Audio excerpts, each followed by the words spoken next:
Just give her a reminder. Yes, ma'am. I'll call her.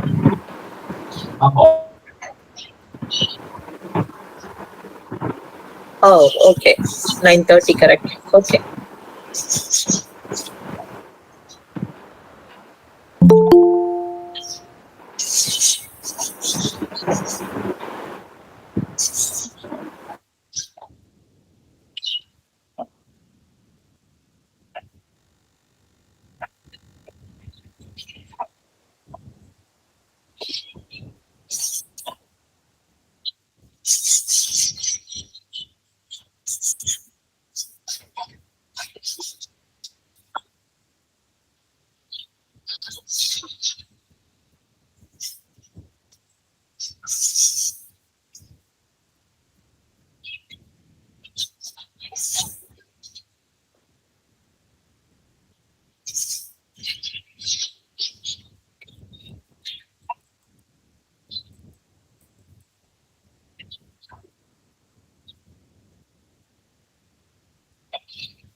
Ma'am, she will join within 5 minutes, ma'am. Okay. So you can just start. Okay. Yeah, You can we start. start, ma'am? Yeah. Recording started. So you can start. Gurubhyo Namaha. Good morning to all. It's my immense pleasure in welcoming you all for this cyber security awareness program for school educators. It has been jointly organized by Computer Society of India, Chennai chapter and Kancheepuram chapter. It's my immense pleasure to request our Chair, Dr. K. Komathy, CSA Chennai chapter, to welcome the gathering. Yeah. Thank you, Dr. Kila. Ladies and gentlemen, a warm welcome to all of you. Good morning to our valued educators joining from different educational institutions of the state. On behalf of CSI Chennai and Kancheepuram chapters, myself, Dr. Komathy, Chair, CSI Chennai chapter, have the pleasure of welcoming the participants present both in Google Meet and YouTube streaming who have joined this one-day online free webinar on Computer Security Awareness Program for School Educators. I deeply appreciate your support in making this event possible. Let me first introduce the organizing professional body, namely Computer Society of India, CSI, to the participants present here. Computer Society of India was started in the year 1965 with the purpose of both scientific and education directed towards the advancement of the theory and practice in computer science and IT. CSI is the largest and most professionally managed association by the computer science and IT professionals in India. The organization has grown to an enviable size of 1 lakh strong members consisting of professionals with varied backgrounds, including software developers, scientists, academicians, project managers, CIOs and CTOs and IT vendors, to just name a few. It has spread its branches all over the country, currently having 488 student branches and rooted firmly at 73 locations. CSA has plans of opening many more chapters and activity centers in smaller towns and cities of country. The idea is to spread the knowledge and provide opportunities to as many interested as possible. Now, I extend a warm welcome to our esteemed speakers for today's event, who immediately accepted invitation and for being with us today. Mr. D. Swaminathan, Principal Consultant, Sparkrays, and Lead Auditor and Tutor, Information Security, STS Gulf Limited, Dubai, United Arab Emirates. Mr. K. M. Vijaya Kumar, President of Cyber Society of India. Mr. Balu Swaminathan, former Additional Superintendent of Police, Cybercrime, and Secretary of Cyber Society of India. Mr. Ram Kumar Ramachandran, Principal Consultant, Ascendant Corporation, Chennai. Since Dr. Samundishwari, IPS, Inspector General of Police, Social Justice and Human Rights, Tamil Nadu government is not able to present here due to government duty on emergency, Dr. Komathy, retired Professor CSC and Chair of CSI Chennai has accepted in her place to share her knowledge on the theme of the webinar. The objective of the program is to instill a cyber security aware culture across the institution. The preparation is crucial in education since school districts are a treasure trove of personal data about staff, students, and their parents, making them a prime target of data breaches. Several variables contribute to frequent cyber attacks and security breaches in educational institutions. A lack of cybersecurity training to educators and students, possession of high valuable data, reliance on virtual platforms on online classes, grading, administrative purposes, email communication, and feedback collection. Limited resources, an average school spends less than 8% of its IT budget on cybersecurity. Additionally, nearly 40% of K-12 schools don't have a cybersecurity incident response plan, that is CIRP, in place. The awareness program today primarily focuses on demonstrating how cyber attacks impact the education sectors. To understand the data privacy trends and Indian Privacy Act, how to navigate digital landscape safely with awareness on cyber crimes, the consequences of victimization of women and girl children in cyberspace, and finally, the need for an incident response plan for the institution. This is an interactive session, so the participants feel free to use a chat box to share your thoughts and post your queries, if any, to the speaker. Dear participants, please mute your audio and video when the speaker presents. During the question and answer session, which is at the end of every session, our moderator will collect your queries, which are posted in the chat box, and present them to the speaker. I hope you will value each of the knowledge sharing session by practicing at school and home, as well as to inculcate a cyber risk-free culture in our younger minds. Once again, welcome you all for this awareness program. Thank you. Thank you, ma'am. Thank you for your welcome note. Now, it's my immense pleasure in introducing our first session speaker on cyber attacks and its impacts on education sector. It is given by Mr. D. Swaminathan, sir, Principal Consultant, Information Security, SGS Gulf Limited, Dubai, United Arab Emirates. It's my immense pleasure in welcoming you, sir. Let me introduce our speaker today. Mr. D. Swaminathan, a highly accomplished individual and multi-certified cybersecurity, artificial intelligence, information technology, and software quality professional with significant experience in diverse responsibilities arenas. He has adequate differentiated experience of 30 plus years in information technology, system migration, DPR for government, local international clients. He is performing assurance and training activities in various domains, including AI, cybersecurity, information, IT service management, business continuity, and IT governance to support design, implement, monitor, control process and frameworks to achieve and maintain compliance and certification. And he has certification in Dubai, Abu Dhabi, Oman, Kuwait, Saudi Arabia, Philippines, Nigeria for companies from oil industries, FMCG, bank, insurance, finance, logistics, government. He's an approved trainer for IRCA course at SGS Dubai. He has tremendous experience in carrying out various IT, security, and consulting engagements. To name a few, he has established information security practices for several organizations, conducted periodic reviews for large organizations and multi-locations, implemented security controls for banking, financial, and insurance clients based in US and UK. He has designed, performed, and monitored periodic vulnerability assessment at enterprise level, has carried out several compliance-based assessments, and he has conducted forensic analysis and fraud investigations.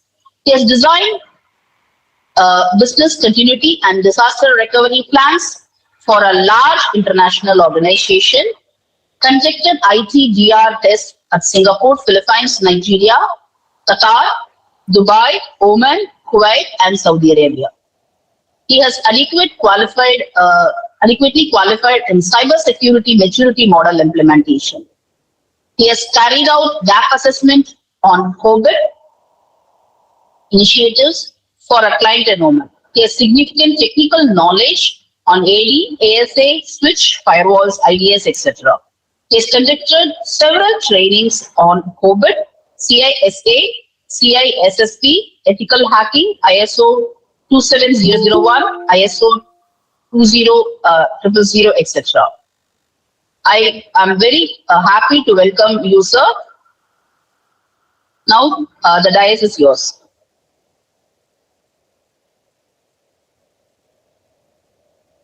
Welcome you, sir.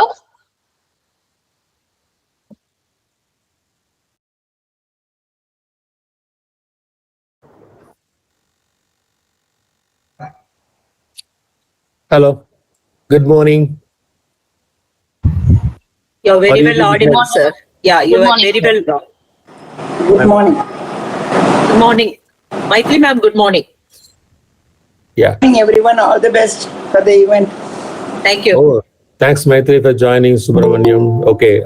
Many of my colleagues also there. It's a pleasure to. Yes, sir. It's a pleasure. Yeah, it's a pleasure to accept the invitation from Dr. Komathy when she mentioned about this excellent arrangement of cybersecurity programs for the benefit of the teaching community. And I immediately accepted without asking any questions. So happy to be with you guys. And I'm not, by the way, I'm not a regular teaching faculty in any college school, but my type of conducting workshops and seminars or other programs are totally different. It may be not aligning to your regular teaching, methodology. So I may have my own style. You may have to accept me and just go along with the concepts, what I want to share with you. So with these qualifying statements, I would like to share some of my thoughts of so many decades of experience in cybersecurity. God has given me that opportunity to be in this line for a long time. With this note, I would like to start this cyber attacks and their impacts on education or educational sector. You have to excuse me also for typing mistakes or grammatical errors and things like that. So you have to be part of, you have to be accepting those things as well. So maybe I think the correction would be educational sector would be a fine thing, but education sector is also fine, right? So why the cyber attacks are not very popular in education sector is because the information that is there on the education sector is not attracting many people in the industry, like financial stock market or where a lot of money is there. But it is not the case anymore. Currently, of late, the education sector is being targeted for conducting or performing cyber attacks in a much more larger scale.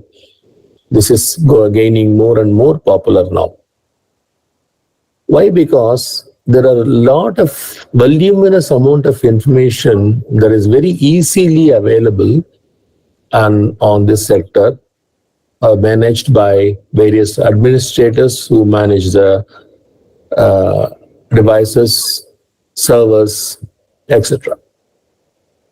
As Dr. Komathy was very beautifully mentioning about the percentage of investment on the cybersecurity initiatives and also other investments on fine-tuning the safeguard that are required to be implemented within the organization or within the education institution is also not up to the mark.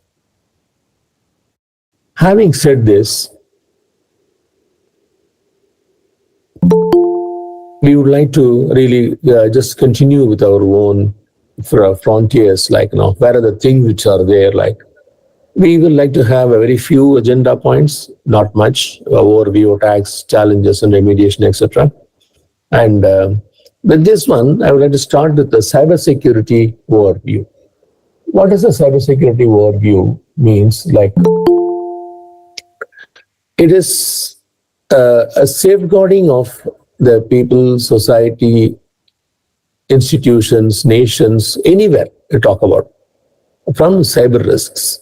So the cyber risk is protecting the entire community, where whether it is from a single person or the complete society or complete nation, to that extent it goes to protect it from the cyber risks that are coming up in the cyber platform. Cyber security is defined as a process, a technology and process rather. You are trying to protect or designing your framework to protect all your devices, network devices. Devices here means it could be a handheld device, IoT device, or any device that are held. Usually the organization, we will talk about servers and network, etc., but is going beyond that. And there is actually protecting from damage and unauthorized access, etc., etc. So if you look into the cybersecurity, where are the essential? Everywhere it is essential, including our regular infrastructure, such as power grids, oil and gas installations. Like, for example, there's many of the countries are going into for completely automated and network-based, can say, power sectors. Like, they can control through computers the complete network power, measure the power units, etc. Imagine that one particular computer is hacked and which is controlling the entire power installation, and they have put down the entire system. The entire country would be into the trouble, including nuclear plants, etc. It's a very important aspect. But similarly, also in the education sector, like many of the online programs are happening. And so what happens if the online programs are completely stopped and they are not able to do it? Then it will become a big issue for us, right? The downtime would be not acceptable.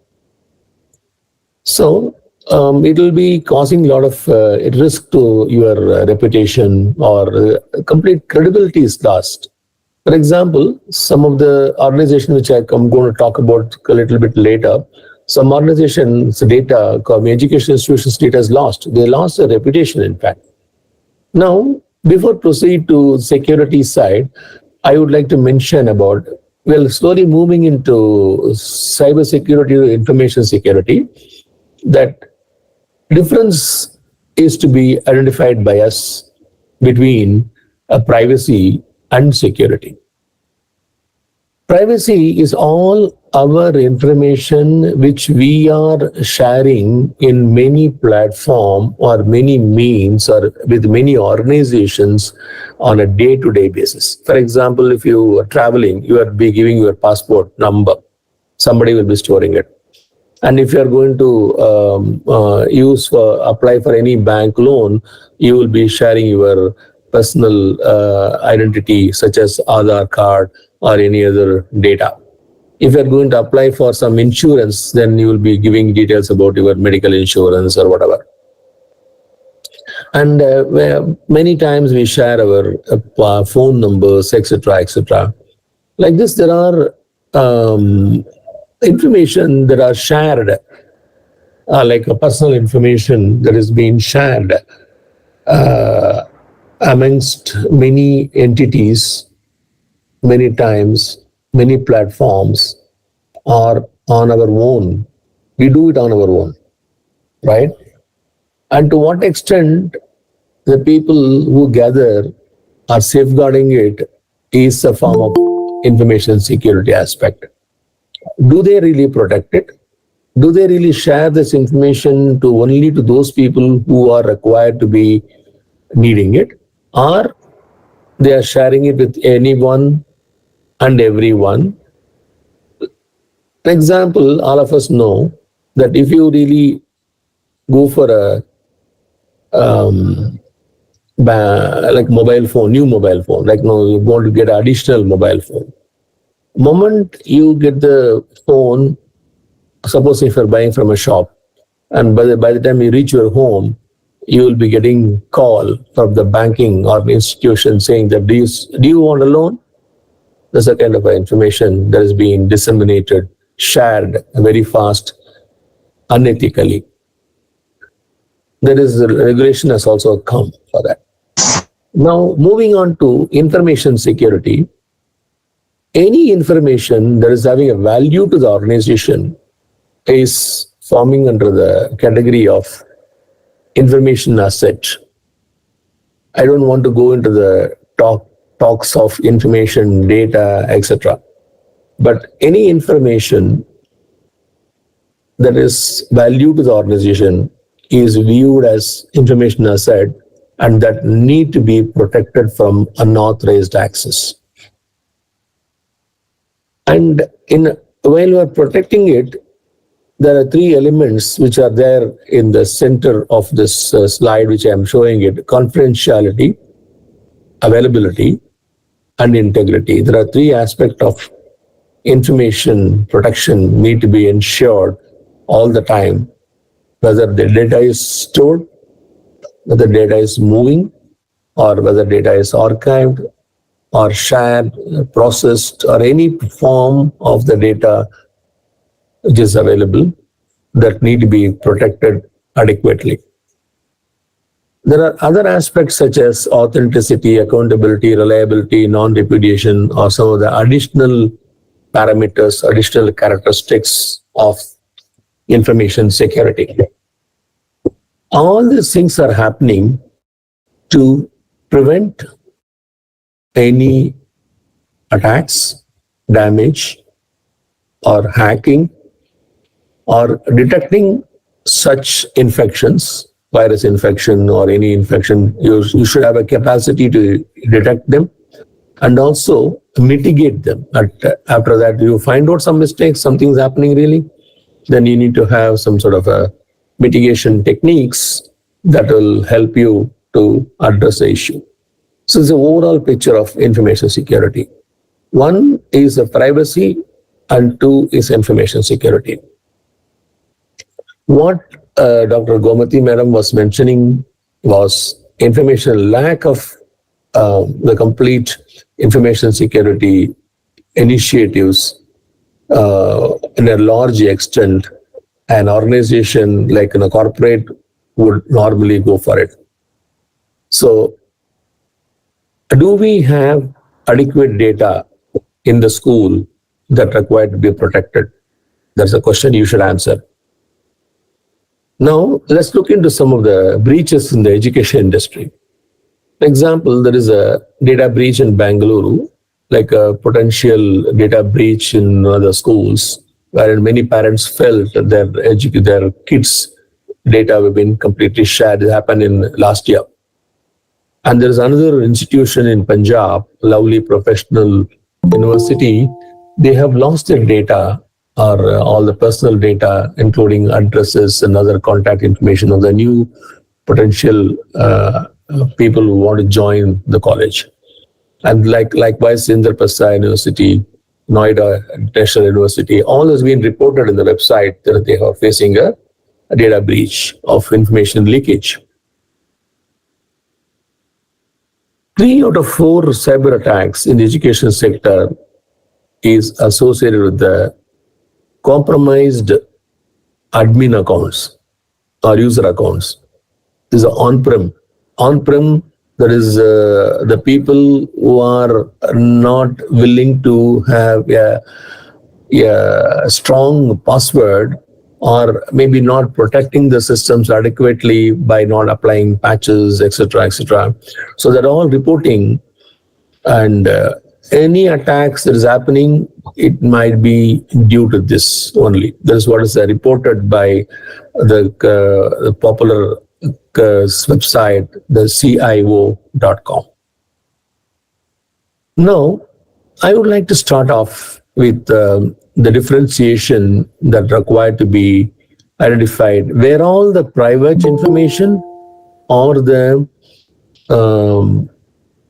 privacy information or the information that need to be protected in terms of cybersecurity or information security are available. Like the student community, they have so much of access to so many devices.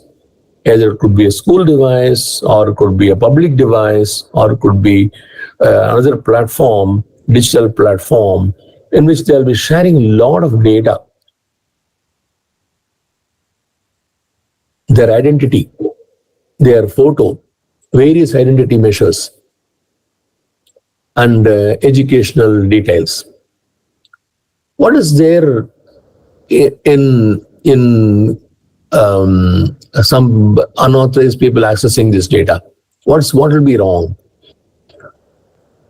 Any data that is very personal to a person can be used to launch various attacks, such as like a phishing attacks, or just calling the parents and telling your person, your son or daughter is with this. They will provide all the details which they picked up from the website or the digital platforms, and they will mention that he is in danger, or is met an accident, or he needs some required to pay some school fees urgently, or some penalty we impose. So many things can be misused. So information can be misused in this aspect when you share a lot of personal data. And the next level of information protection is required for the data handled by teachers. I'm not an expert or qualified person to talk about the amount of data that handled by a teacher. You know, the kind of sensitive and information that required to be safeguarded that are kept by you. Like, it could be a paper that you would have set, question paper. Leakage of question paper is a big issue. Solutions to that also, and the various results. And maybe you will be downloading some data or the application software from various websites. You will be very cautious, especially when you download the data or the software. What is wrong in downloading the software? We will see that in the coming slides also. But to mention about the dangerous aspect of that is the software that comes in the form of a shareware or a freeware or authorized or genuine software that are available on the websites. The genuine software or the software that are required to be purchased with a license, we may not have much issue, but there would be issues in case if you go to a wrong website wherein they may sell a pirated software. Still, they mention this as a licensed one and they charge you. Obviously, the shareware and freeware, you need to be very cautious because of the fact that maintenance of this software are not available on a constant basis. They may be exposed to many weaknesses or vulnerabilities. For example, you download a software, which is a freeware, there could be a known vulnerability in the software, which people do not want to expose it, or the solution may not be available for that. So innocently, some people will download that, and attacks can happen using that particular shareware or a freeware. Administrators who are sitting at the headquarter level or a district level or educational directorate level, or even at the school level also. The school level, there are technical persons who will be managing their systems, computers. I'm just putting them, everybody in the same group now. So they will have a lot of data that require to be protected.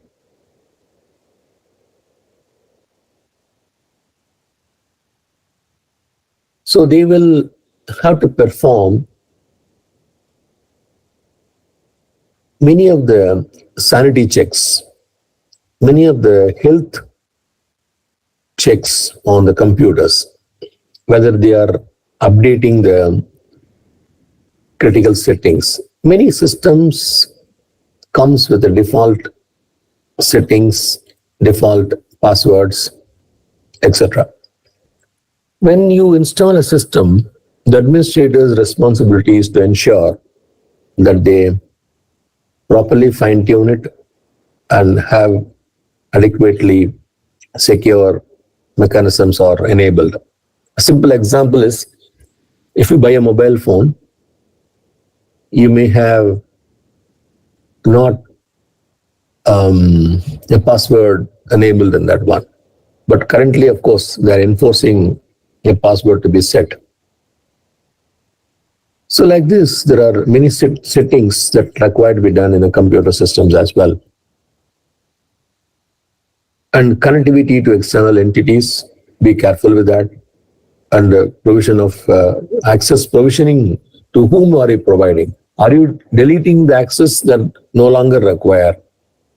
Supposing if a student is asking for some connection or some teacher is asking for some connection, if they provide that, and are you restricting that connection only to the required people, or they will be able to access to any other folder so that they can view some confidential information?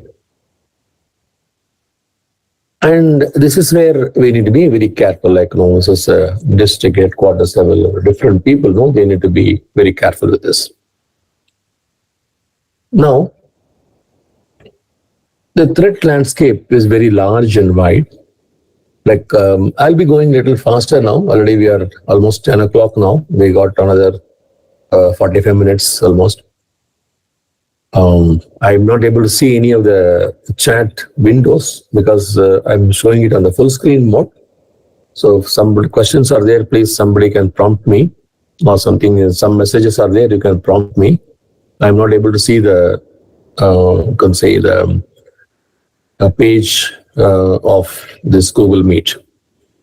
Okay, now very quickly I go through this one. This is a very large spectrum of the threat landscape. Threat agents and threat periodicity are different things, and the threat landscape is very large, containing attack threats, technology issues, security, regulatory, third party, etc. And there are people who are doing it, agents. Agents means it could be an individual person, or could be a group of persons, or it could be even a country. Sometimes the countries are attacking, launching with other, say for example, if one education institution is having a lot of research papers and things on a very critical things like popular topics, then it could be other countries may be interested in knowing what kind of a theory, paper or research is going on that could be attacked by even the countries also. And inside attackers, obviously always there, and there are, and the periodicity could be reduced in case if we have a trustworthy provider. They will apply all the patches, virus infection, antivirus installations, everything would be there. And but still, if they provide additional administrators, instead of one or two administrators, they provide more, then the chances of attacking would be more. And more and more you provide remote access, more and more chances of attacks also there. Like, no, this is a full landscape we need to understand. And are we doing all the things in our education institutions to address is a question that we need to ask. A very summarized way is there are 3D approach, like disruption, distortion, deterioration.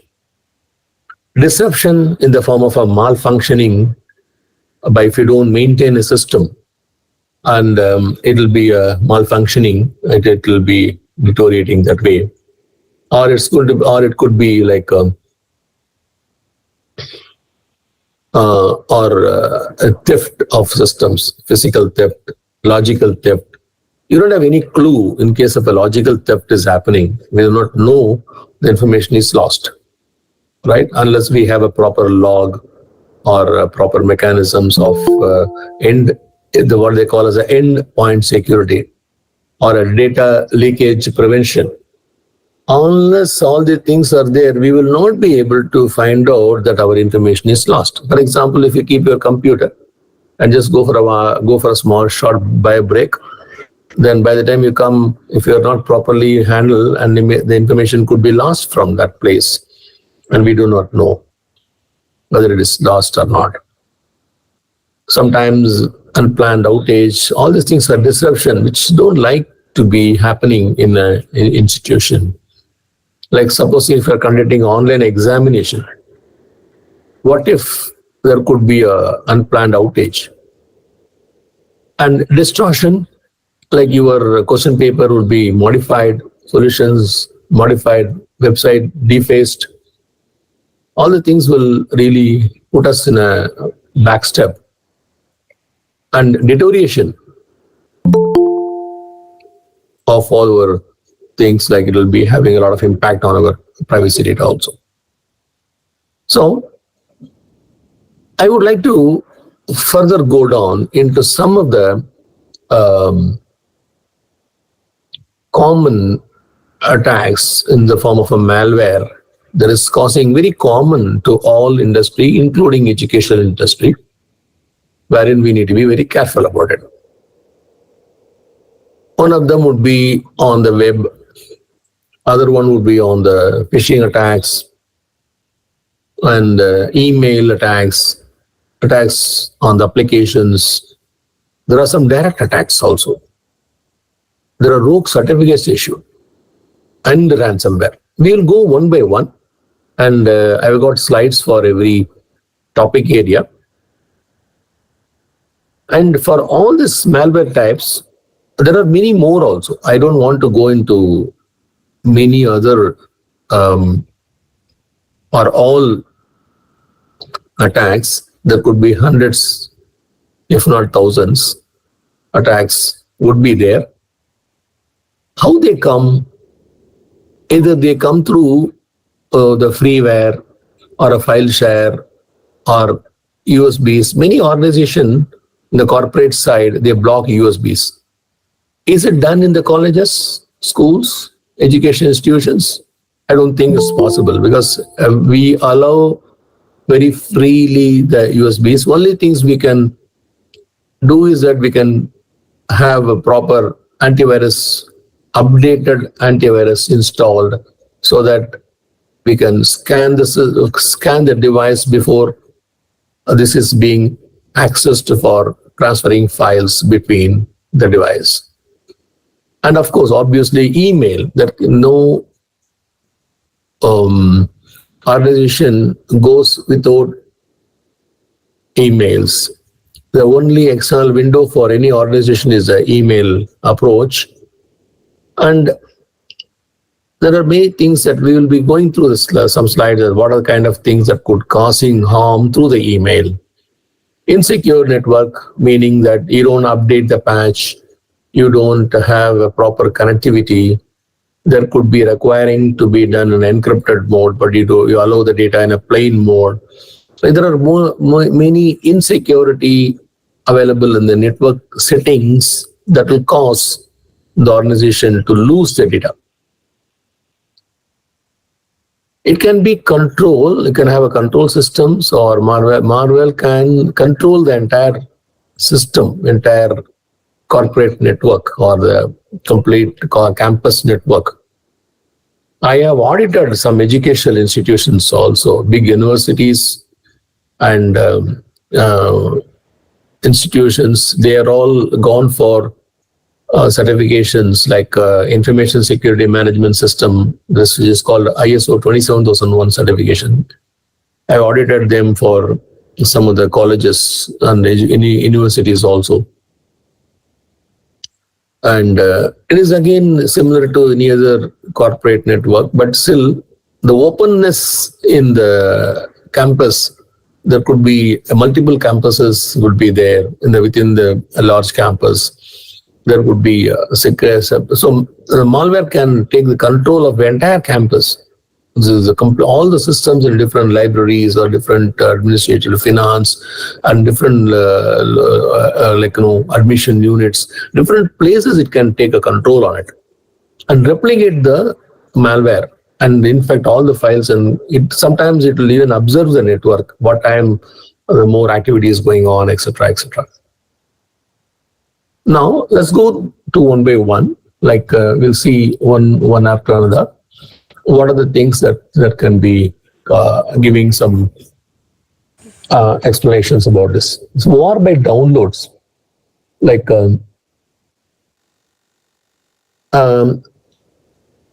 or drive by the download attacks or exploiting of vulnerabilities on the web systems, like any malware that could be downloaded to a system or a mobile device, that could be dynamically downloaded. That could be intentionally or unintentionally, it can come inside. Maybe you can click a link or you may not click a link, but automatically it will get downloaded into a system. Then the system is open to the cyber attack, and many times the user need not click anything. Just go there, or the user need not download anything, or not click anything, or not even open a malicious email also. Just go there, it will automatically, the moment you visit, your system is infected. Very dangerous, right? So this could be found out by our endpoint security devices, such as any antivirus devices. It could be possible. Like for example, if you open a Flash or a Chrome or any Skype, anything, it could come in through that if it is not adequately protected. So are we willing to accept this kind of things? The big question. There are other things such as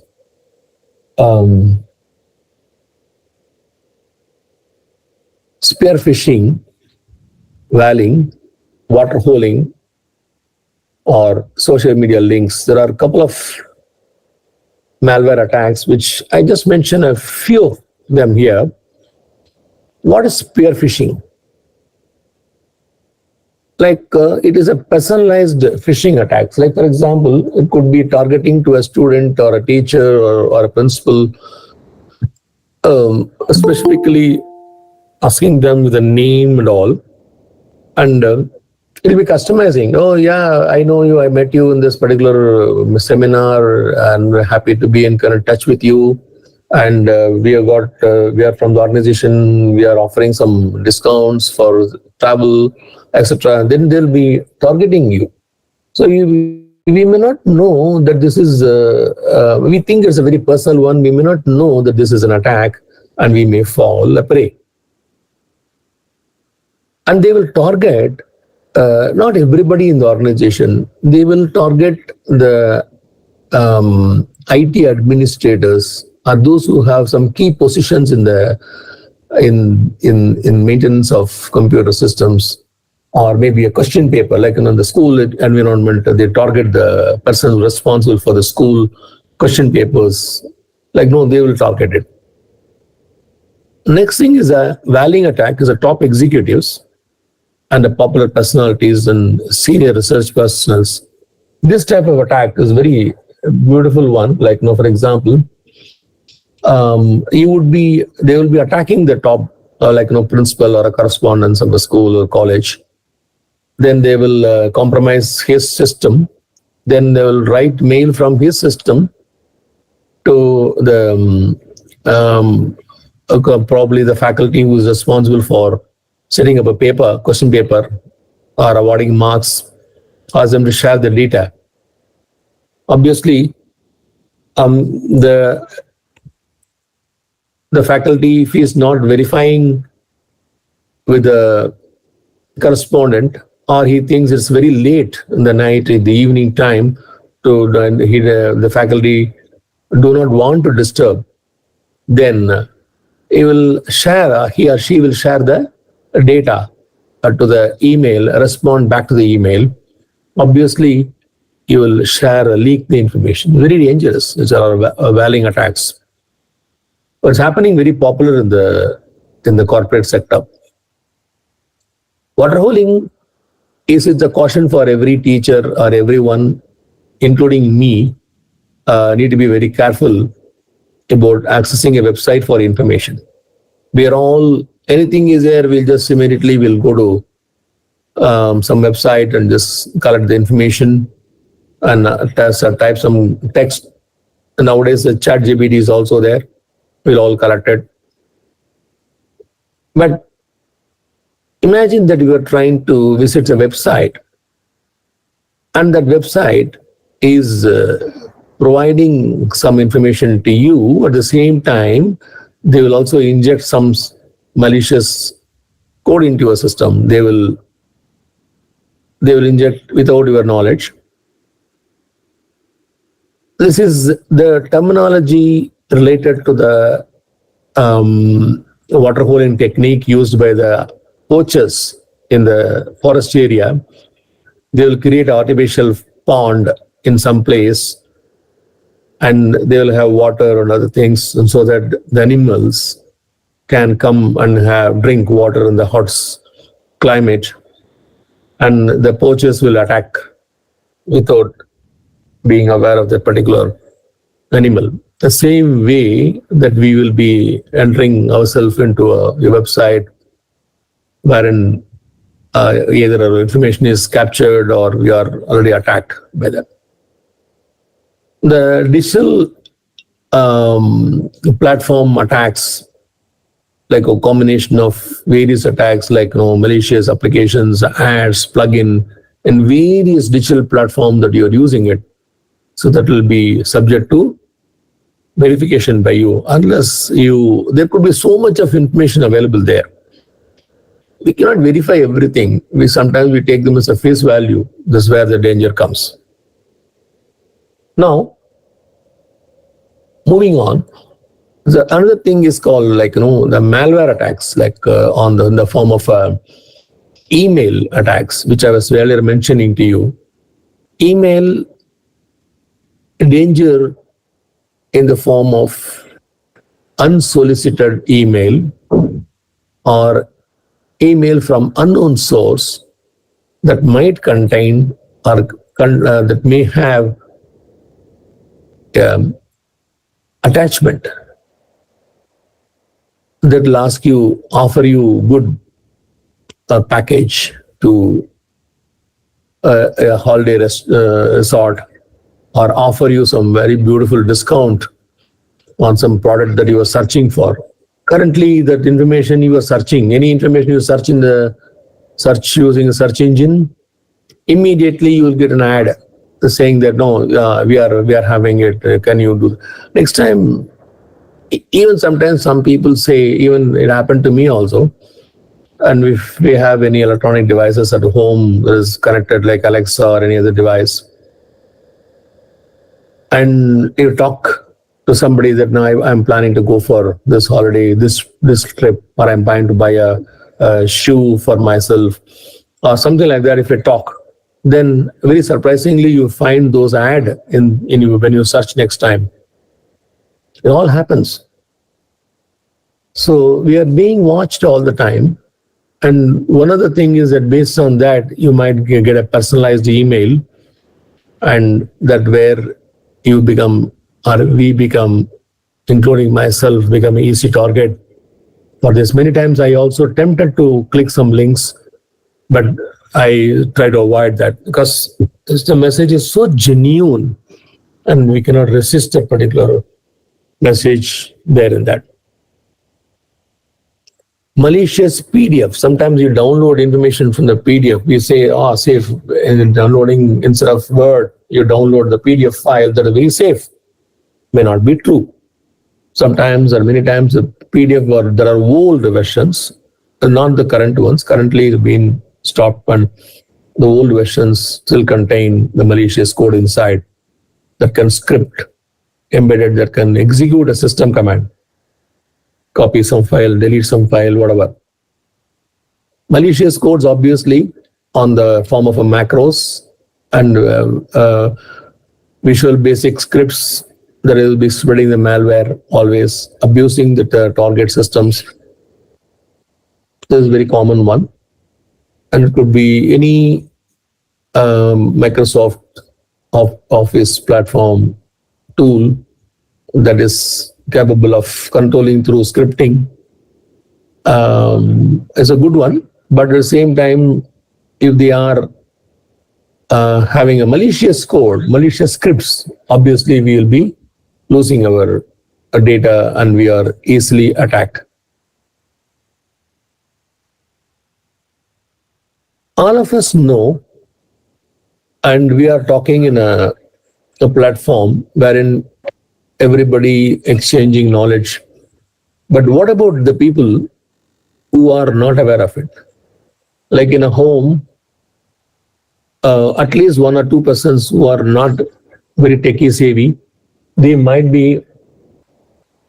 be having this issue of not knowing about these attacks. Then there could be a loss of data lost. What about the malicious mobile code? Not only downloaded in the mobile device, but mobile code means the code that are capable of downloading from the website and into the device that you are having. It could be a laptop or a computer or a iPod or any other tab that you are having, or including your mobile device, mobile phones, any mobile device. It could be downloaded from some scripts are designed to download from the website into your device and run. And what if that particular mobile code contains a malicious content? It could hack your phone. Sometimes if you're driving a car, imagine that you are downloading some code for during the travel, something happens, then you are connected to the internet.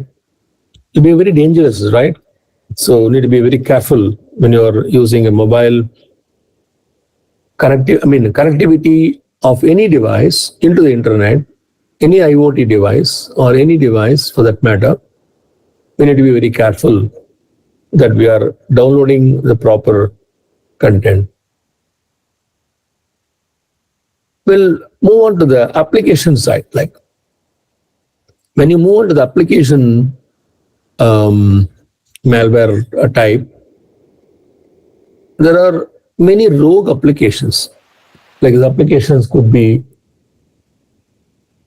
look like a genuine one, but it could be doing a malicious activity.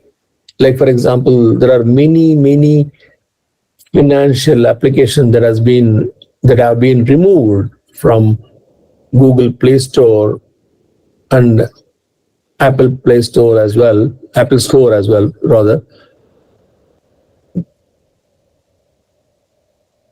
If they are suspicious about these apps are collecting data, accessing the mobile phones, then they will obviously remove it from their websites. If you download a productivity software, a sort of productivity application, or any simple application that are downloaded into your mobile phone, and it will ask you to give permission to access your contact details. Give permission to allow permission to access your contact data. Why every application requiring access to your contact details? I really don't understand. And also background refresh automatically. By default, every application will do a background refresh. Initially, it may not have a proper, I would say, weakness in the app. When automatically upgrade your background upgrade happens, and it could be having some settings changed. But even if you upgrade knowingly also, it can happen. But if you allow it knowingly, you can verify that at least. So it might change your complete setup. Like, no, it could establish a stealth connection, etc. Reverse engineering, any application that you are downloading it, that could be a compiled program, can be reverse engineered. There are tools available to reverse engineer it, go up to the binary level. Application compiled version can go into detailed aspect of the programming level. Then there could be able to understand the source code, and they modify the content, reassemble the application and upload it. Very dangerous, right? So supposing if you're downloading application from a reputed company, and that particular application is available in multiple websites, and one of the websites downloaded the content application, do the reverse engineering and tinker that, and so that anyone installing that application could pass on the contact details of that device into the backend system in an unlawful manner and recompile and upload the same thing. Then if you're going to download that, it will easily download, allow you, give you some nice things and things like that. Automatically you are going to be falling a prey. So be very careful with this downloading, from where you are downloading it. Tampering, application could be tampering using, it could tamper your mobile phone functions, or the apps could really run your, modify your binary codes. It would be very dangerous for you. Like, it could be gaining control over your mobile phone sometimes to get a complete traffic diverted to gain access to sensitive information. It could redirect or replace an API also. Sometimes that happens, and intercept or execute command from outside. Mobile phones are hacked like that way. Very careful, tampering your entire setup. So apps also playing a bit of dangerous environment to the computing or digital platforms. And apart from this, there are other things such as the probes. Like, no, direct could be, the probes are nothing but various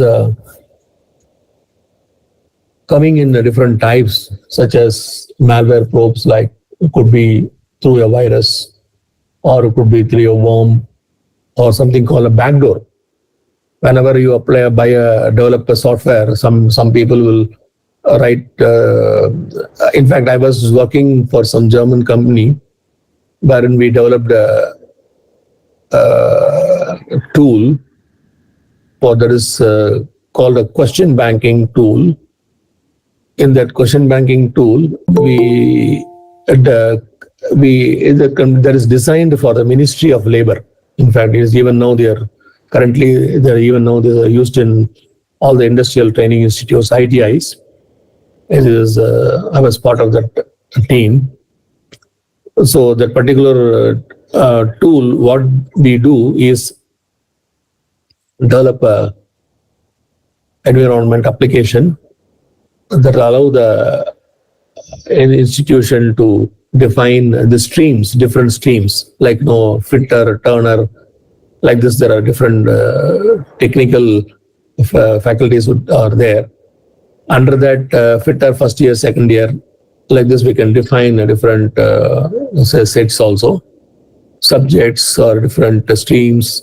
Under that, we can set the question papers, and the question papers are typed in form of item in the form of item writing, what we call item writing, done through Microsoft Word, and automatically this the application will pick up the content from the Word, and it will put into the question banking tool, including all the graphics, multiple choice, matching answer, fill in the blanks, any type of questions, and it will randomize the question paper. And you can, before starting of the exam, you can start writing you can give the paper for execution. Very safe and secure. This was developed almost 25 years ago. So long ago, I've been associated with the development of the tool.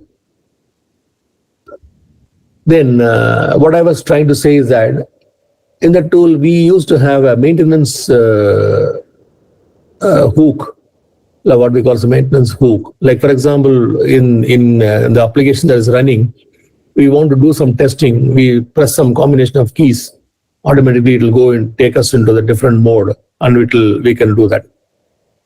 So like this, we genuinely, any application developer will have this maintenance hook. And this hook, it would be, supposing if it's going to be unauthorized way this is done. Like, for example, if an application developer developing application for a payroll program, and it's a financial program, he develops a hook saying that particular day you pay me some money, automatically it will be like a backdoor. So the developer can have access to that money, and nobody will be able to find out that. It's very difficult for them to do it. Like this, there are many probes are there, like a Trojan horse, a spyware tool, rootkit. There are so many things are there in this.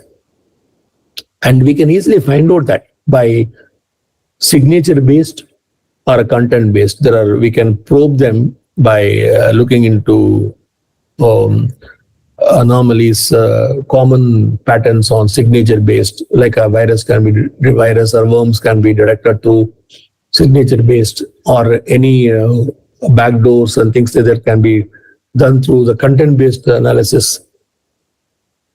And similarly, we have so many other attacks like hacking.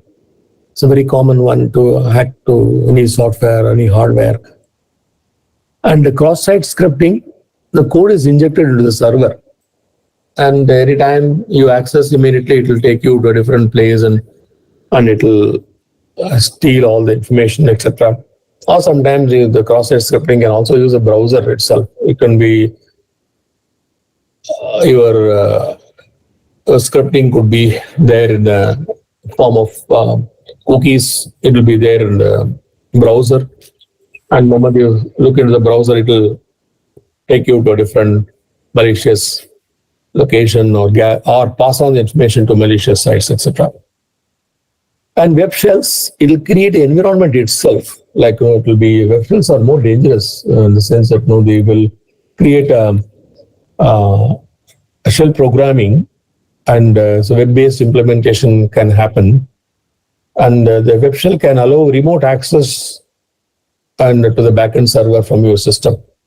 And especially if it is deployed in an administrator system, like wherein they maintain the entire district of, or the entire education ministry or education districts, all the district they maintain. If they install this web shell, that's it. They will have a direct connection all the time. And it could run commands at the OS level. Okay, so more dangerous things.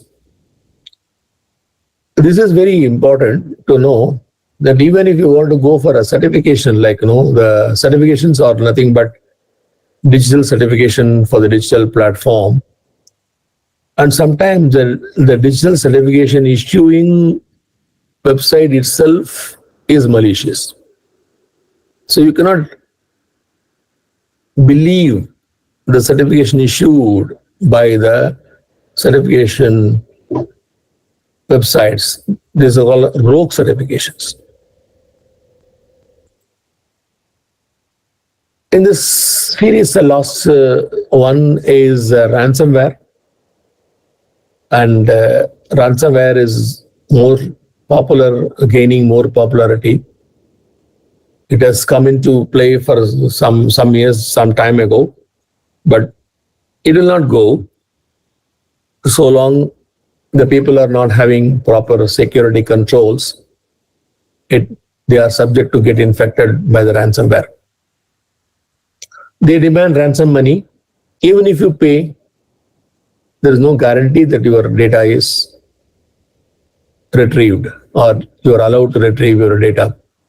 Because of the simple fact I am telling you, the ransomware is implemented across the world in many computers, and the person who inject the ransomware will not have an account of which ransomware is infected which computer. He will not have it. He will not have any clue at all. So even if he wants to try a remediation, he cannot do that. It's one-way traffic. So to avoid that, you need to have a periodic backup, update your software, applications. There are integrity checkers available now in the antivirus itself. So ransomware is predominantly protected, and especially if you have them in the cloud security. If you're having a cloud system, if you're taking a backup in the cloud, your system is quite safer to a certain extent. Sometimes you can detect them by unexpected pop-ups, or a browser opens a specific site. Right? There are a lot of endpoint protections are there. Antivirus, anti-spyware scans can happen. Spyware ad scan. There are so many scans are available now. Earlier, they used to say that the companies who want to sell the antivirus software, they develop the antivirus and spread across computers. But it's not very. Can you please mute your mic, please? Someone is. Thank you. So it is not very clear whether these companies have developed their own. Somebody spread the antivirus, virus then so that they can sell a solution also. And same way, this also happens now. Malwares of ransomware, more dangerous. And then antivirus companies can sell again some solutions. So more threat, more vulnerabilities, create a vulnerability atmosphere and give solutions so that you can make money. But I'm not too sure. I'm not commenting on that this happening by the companies, but some people say that. Okay, now, are the computers are inherently safe? Like, for example, we take it, there are two aspects. One is a communication aspect, other is a operating system itself. There are two aspects. One aspect, if you look into communication, there could be, your data could be there on a network or in a cloud or various applications or maybe storage or web servers. It is stored in different locations, different places. Or the operating system can be in a virtual device or an email, it will be happening, or endpoint. It controlling various things. The operating system can control email endpoint. So the exposure factor of this particular the environment is too wide, and the organization have to protect the privacy of data and also required to comply with the legal requirement. Like, for example, there could be any threat. There are incident management. Dr. Komathy was mentioning that incident management is not available in the schools sector. True, but the legal compliance by RBI, Reserve Bank of India, insist that any legal breach, any incident breaches are happening, any financial institutions immediately have to be reported to them within 24 hours. So there's a legal compliance. Like many compliances are there for other other industries, wherein I'm not too sure, or I'm not very clear, or I'm not aware of the legal requirement specific to education industry. There could be a generic one, but specific to education institutions have not yet come. But there are privacy laws applicable, cybersecurity laws applicable, or information security or technology act also applicable for all the industries, those who are maintaining computers, but not specific to education institutions. Anyway, so controlling the OS vulnerabilities, OS vulnerabilities are exposed in the form of a privileged mode. Like, privileged mode will have access to many detailed contents, or privileged access permissions, default passwords. So many things are there. The control could be you need to have a proper checking or installation of antivirus programs, etc., etc. Network vulnerabilities also need to properly do the testing of, strengthened by encrypting the packets, maintaining confidentiality, or conserve sender information is encrypted. Like your password will be encrypted and forwarded to the thing. Like message integrity, VPN tunnels, virtual private network protocols to be there so that your safe data is safe in a tunnel and using a firewalls, etc. So another danger thing by the student community, or many of us will tempted to use a peer-to-peer communication, wherein we connect our computer to a different computer across the world to download a software. So very dangerous. The moment you connect to a computer in a different world without knowing, then they could steal your complete data.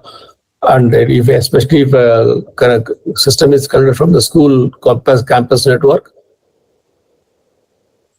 the person from other side, they may give you a nice software, etc., but they might be infecting your complete network. Be careful about the P2P should not be allowed in the atmosphere. So, okay, some very quickly I go through the do's and don'ts. Most of us know about this, but still want a quick recap.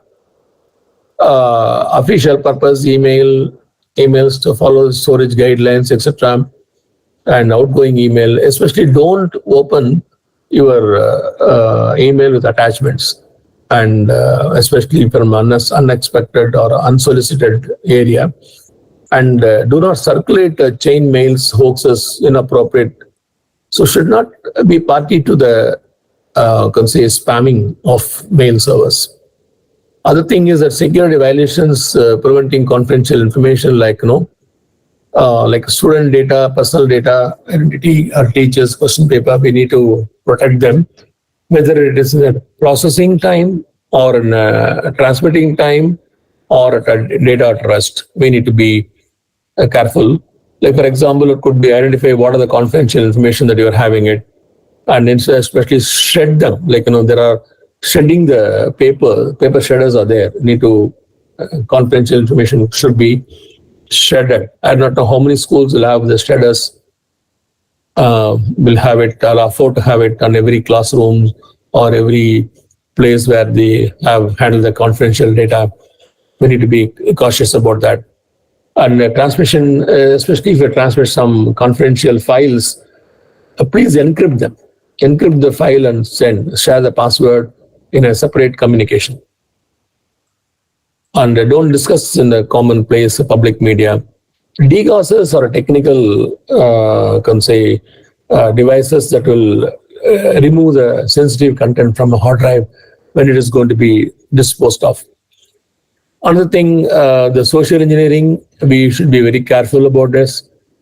The threat will be a form of do immediately. Like, deactivation scare. They will, so if you don't do this, your computer will be locked. or your bank account will be locked. There will be an authority, like no, or your email or your EB will be disconnected. I am getting a regular messages in my SMS saying that your EB will be disconnected if you don't click this link and pay the money. And maybe if you do this, give a recommendation, I'll give you some money, like this, no promises. Or maybe saying that, no, if you have any difficulty, contact our help desk. Like this, there are so many messages will be coming in the form of a social engineering attacks. And removable media protection, be careful when, especially when you are removable media, that you need to be ensuring that the storage media are not lost or very safeguardedly protected. And even if you store some content in that, try to ensure that sensitive information are encrypted, so that even if you lose a device, you may not lose the data. So other things such as insider attacks, there are many insider attacks are there. Be very cautious, jealous, or somebody want to give us some sort of trouble to the management, or sometimes they would like to disgruntle the employees, different people, or somebody joining from a competitor organization, school, institutions, they want to understand our things. There could be threats. When being very careful. How to avoid this? You must have a lot of background verification to be conducted, especially if your people are allowed to do the maintenance work, or third party or engaged for maintenance of your server, etc. You need to be very careful to give a reputed persons. And employees or teachers or the administrators should be very careful. Whenever they leave out the system, they should lock the system, and they cannot write the password and put it in some place. All things to be very carefully. Basic sanity checks are always helpful this way. Like a home computer, try to avoid this licensed software. I mean, always try to have the license limited to your usage to licensed software. Don't try to use unlicensed one. And regularly update your operating system, update your software, and any antivirus that is capable of preventing, detecting, correcting it. And best use of password. There are always good practices or password to be changed. Also, there could be at least every person will have at least minimum 20 to 25 passwords. You'll be using it for different things like banking, different websites, different access logins, etc. Are we having the same password or same pattern? See, one of the things which I come across to my attention today morning is that someone was mentioning that the websites they give a suggestion, like you use your password, like use your pet animals names, use your suggestions to use a password. Like if they start giving such suggestions to use your pet name and things like that, obviously you will be sharing this information in your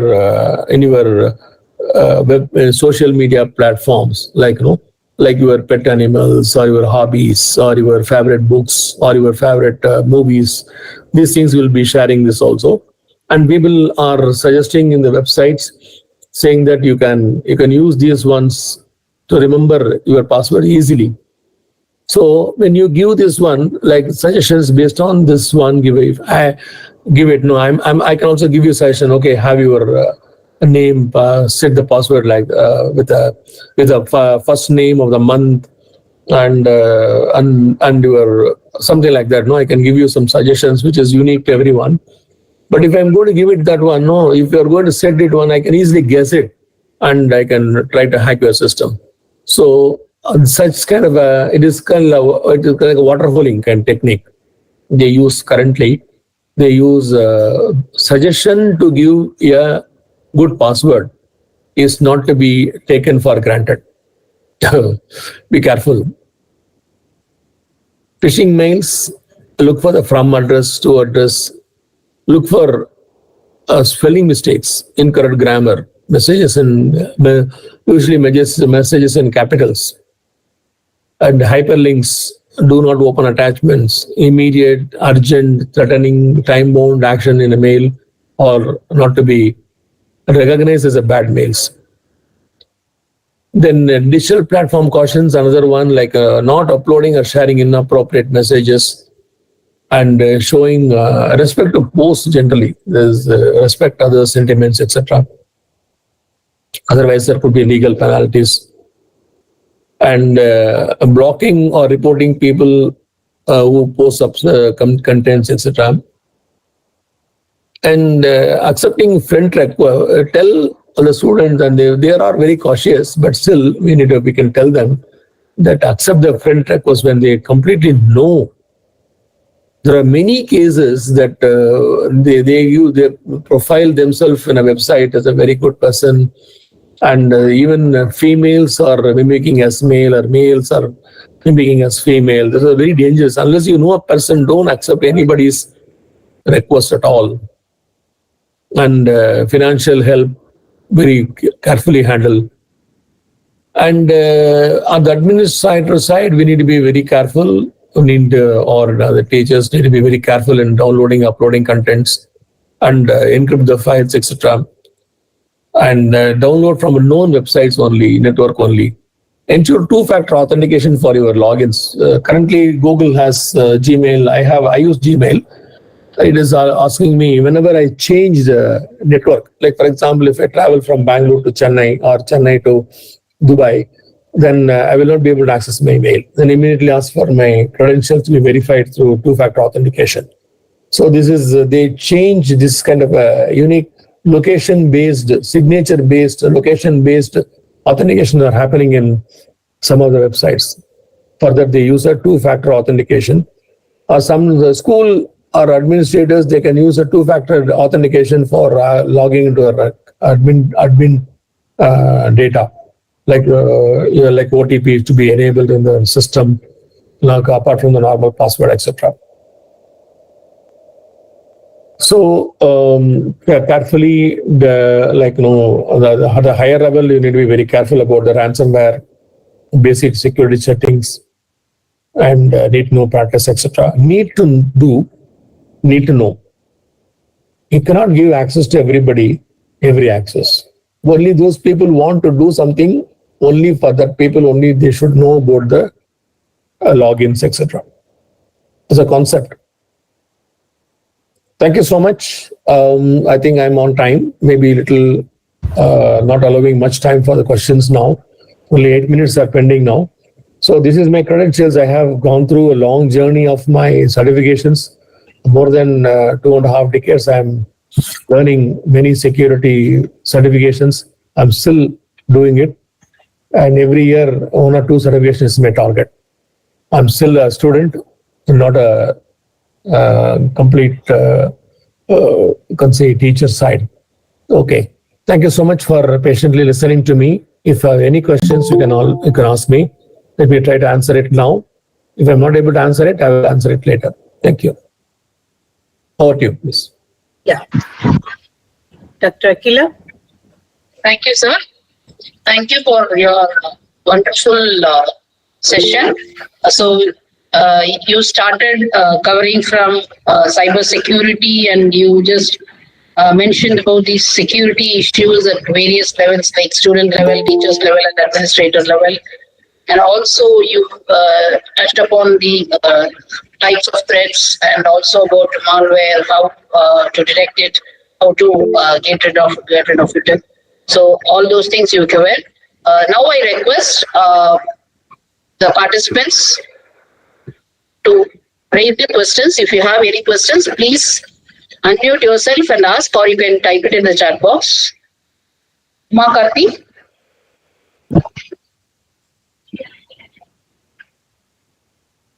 You have raised your hands. Do you have any questions? Makati?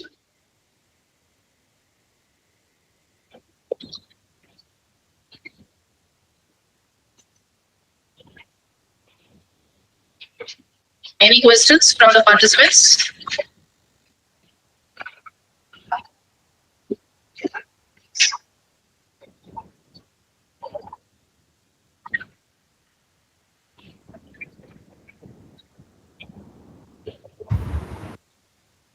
So, thank you, sir. Thank you for the presentation, sir. Yeah, I think it's a it's a very initial, opening session. So might not be having questions further. So thank you so much, sir, Mr. Swaminathan, sir. Thank you for your presence and thank you for your presentation too. It's very well, organized and it covers almost all. Thank you so much. Oh, thank you so much for the opportunity given to me. And all the best to the teachers, those who listen to this one. If they have any question, they can always be in touch with me. Thank you. Thank you, sir. Yes, thank you, sir. Has Vijaya Kumar joined?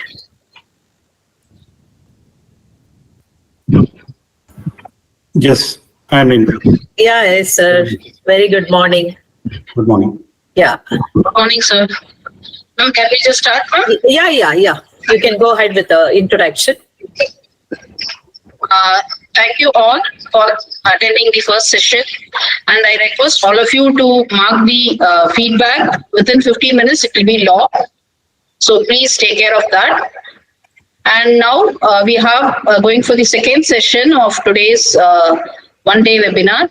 So we have Mr. K.M. Vijaya Kumar, President, Cyber Society of India, to give his presentation on password hygiene, phishing safety and ransomware alerts for school children and teachers. So let me introduce about a speaker. Mr.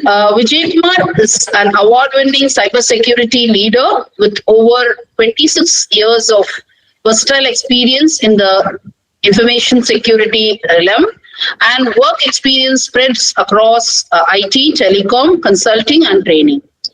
Currently, he is the global head, cybersecurity service in leading telecom organization. Also, he has played other roles including CISO,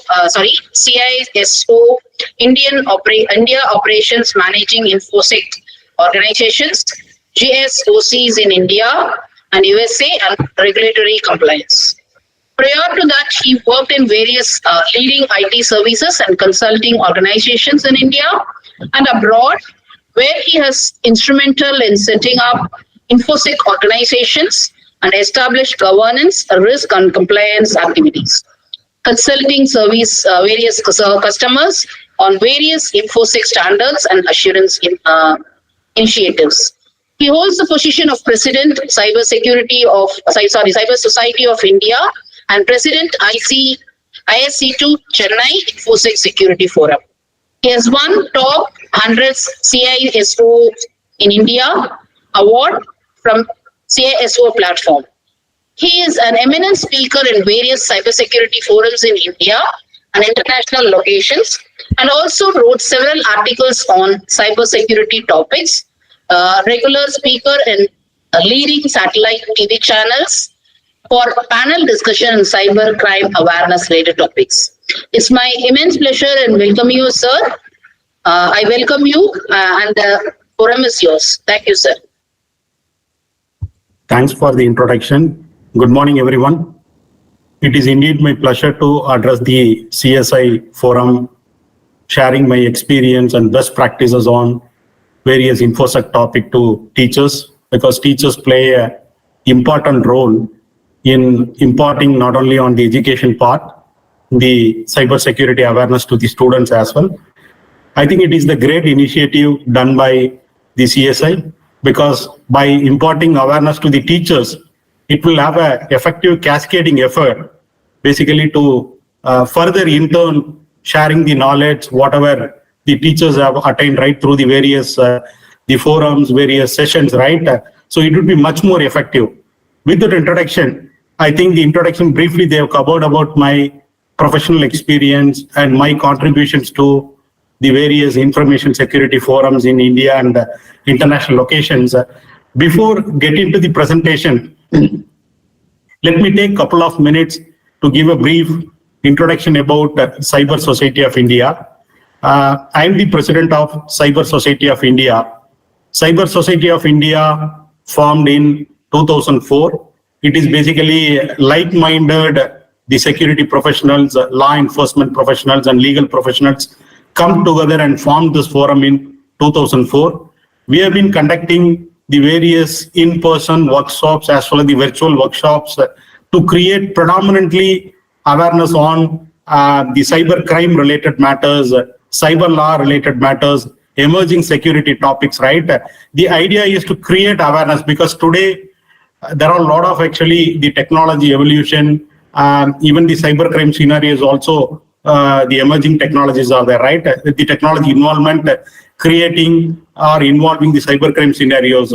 So it is important to provide insights around various cyber crime related basically scenarios, and then how one has to overcome, protect themselves when they use the latest technologies.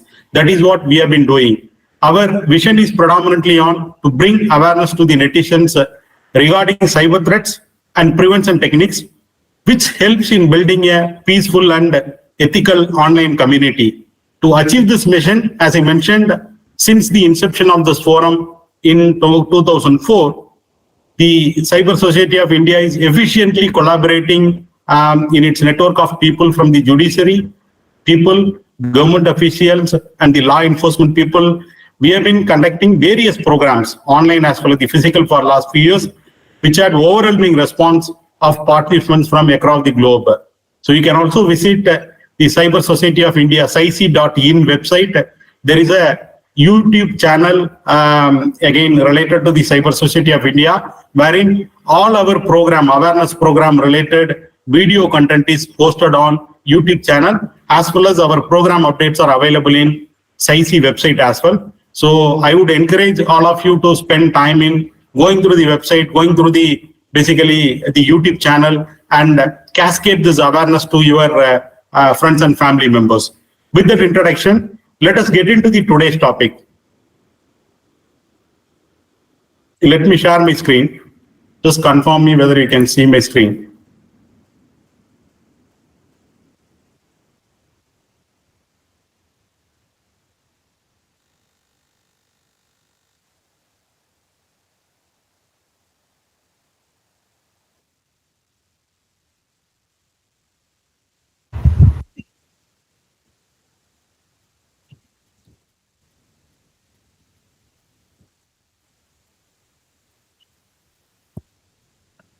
Got it, sir.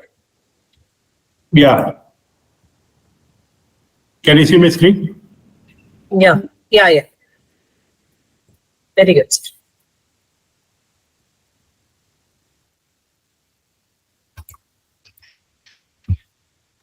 Okay, today's topic is cybersecurity awareness on password hygiene, phishing safety, and ransomware alerts. Predominantly, we would cover these three aspects, and then at the end of this presentation, I'll also give a brief the overview about do's and don'ts covering various cybersecurity related matters. Let us start with the password security. Okay. When we talk about information security, there are three key pillars, the CIA triads. CIA means C for confidentiality, I for integrity, A for availability. Okay. The confidentiality means ensuring that information is accessible only by authorized people.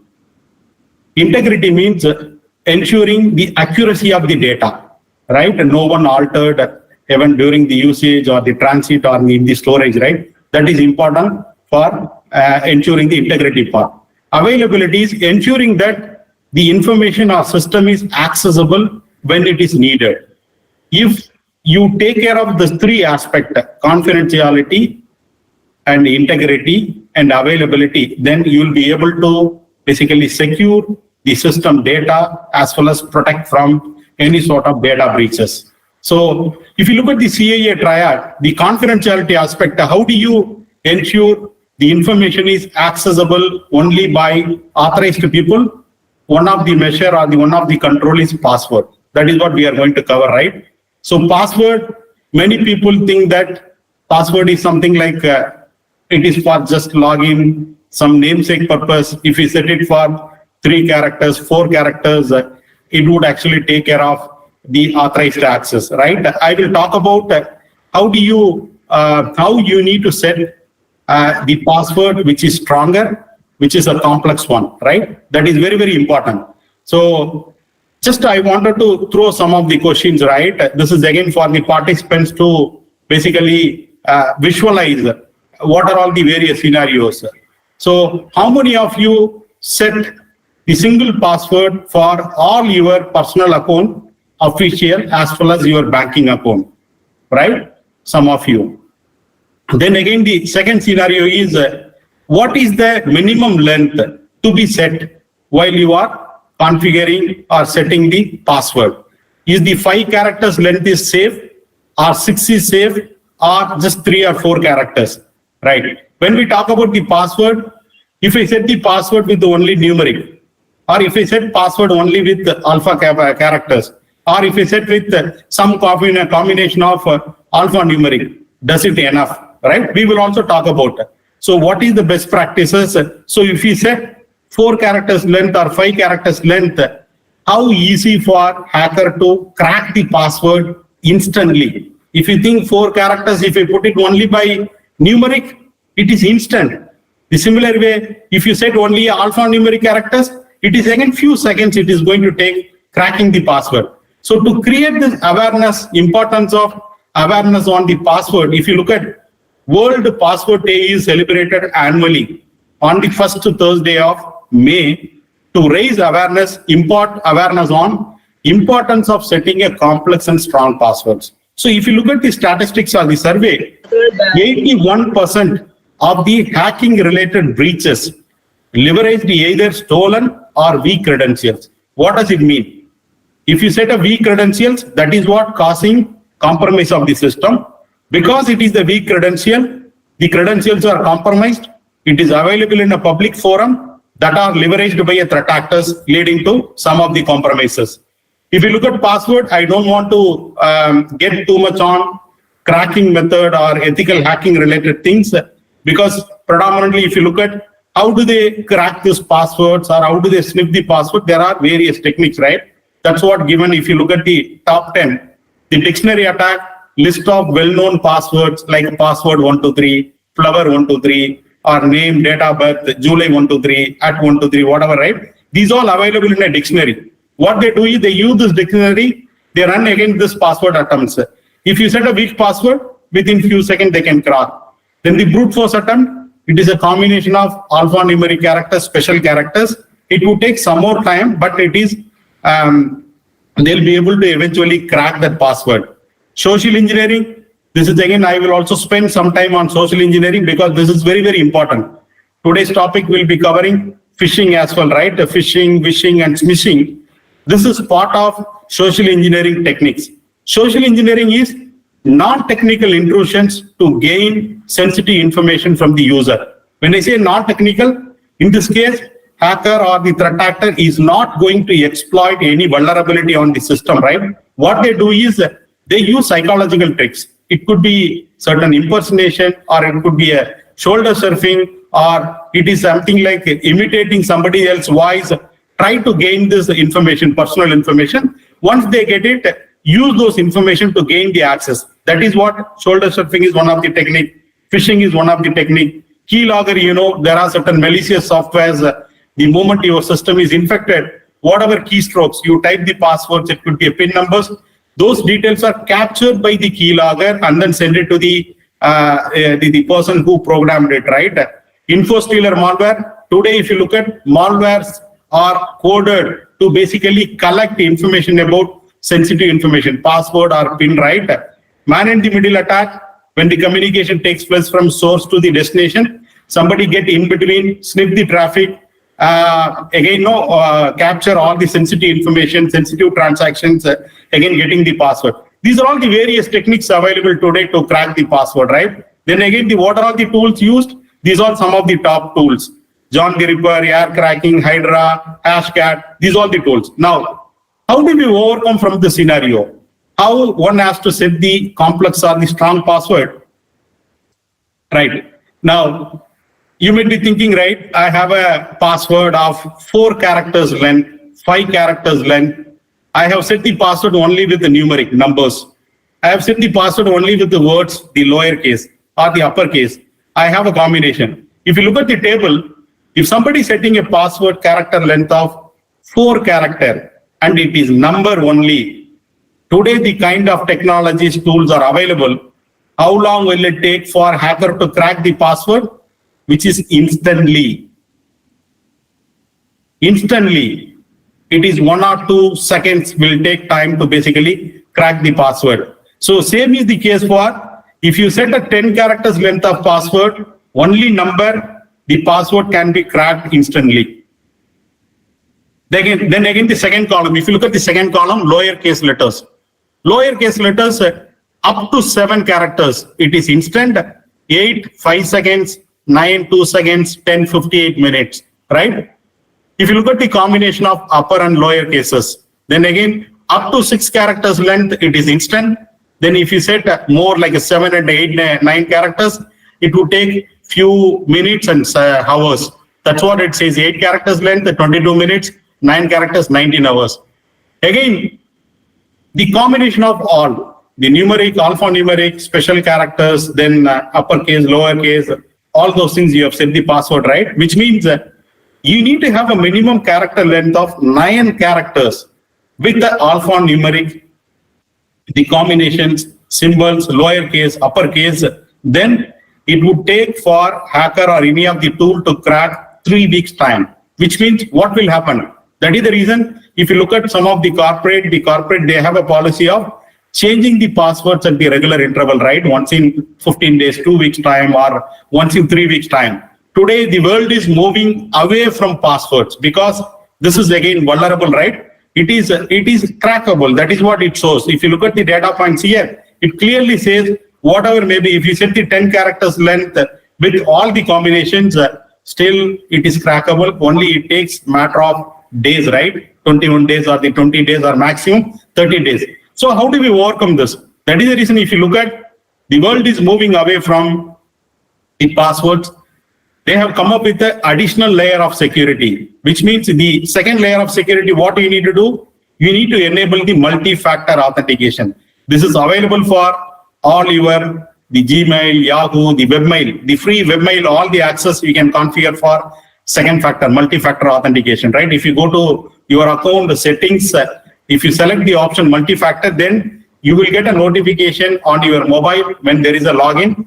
The moment you approve yes, only then the access is allowed. Or you integrate with, enable with Google Authenticator or Microsoft Authenticator, which will provide the second factor code. Whenever you log into your webmail account or any of the social media account, it could be Facebook or the Instagram, it will prompt for the second factor authentication, right? You'll have to go to Google Authenticator, the Facebook account or whatever you integrated, you supply that the code or the PIN number, only then the access is permitted. Banks, if you look at long back, they have come up with a multi-layer security, right? One is a password. Second thing is there is a OTP, time-based OTP sent to your mobile number. Then again, the third, some of the high volume transactions, there is a grid options, right? You will have to supply with grid numbers. Again, the additional layer of security also they have put in. There is a 3 level of authentication. Even if you look at the laptops or laptop, again, the access to laptop, some of the access to the sensitive systems, again, in addition to the password, now there is a biometric based, right? Retina based authentication. These all why? Because password, whatever the characters you said, it is going to take time, but there are mechanisms available to track it. That is where the additional layer of security is built in. Now, the question is, how do we set the complex password, right? One of the challenge today is you might have at least 1 or 2 the free webmail accounts. You might have a e-commerce. You might have the social media accounts. You have a banking accounts. If you are a working professional, officially you might have access to various applications, right? One of the challenges managing these passwords, again, setting a complex passwords, right? How do we do that? So that is where there are tools are available, right? So if you go there, I will show some of the things. right? LastPass is one of the tool. Say, for example, I wanted to set 10 characters length of password, the combination of uppercase, lowercase, numbers, and symbols, right? If you put it,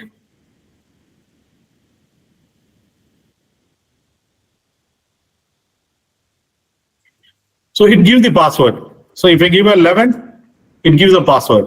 So you can copy the password, use it. Now the thing is that you'll have to safely keep this passwords, right? That is where now there are a lot of password manager tools also available, which means you can generate the password using the password generator tools, and you don't have to remember those passwords. These passwords are remembered by the password manager tool. Whenever you log into the application, it will prompt. Then the moment if you click it, the password will be automatically taken from password manager. Or if you are actually you wanted to manage manually, then use some of the tools for generating a password. Keep it manually in an encrypted file, right? Whatever it works for you. So otherwise, how do you set the complex password? You select any one of the phrase, whatever the favorite quote. You can select form some sentence, right? Say for example, today I am attending CSI, the information security awareness training. This is a sentence, right?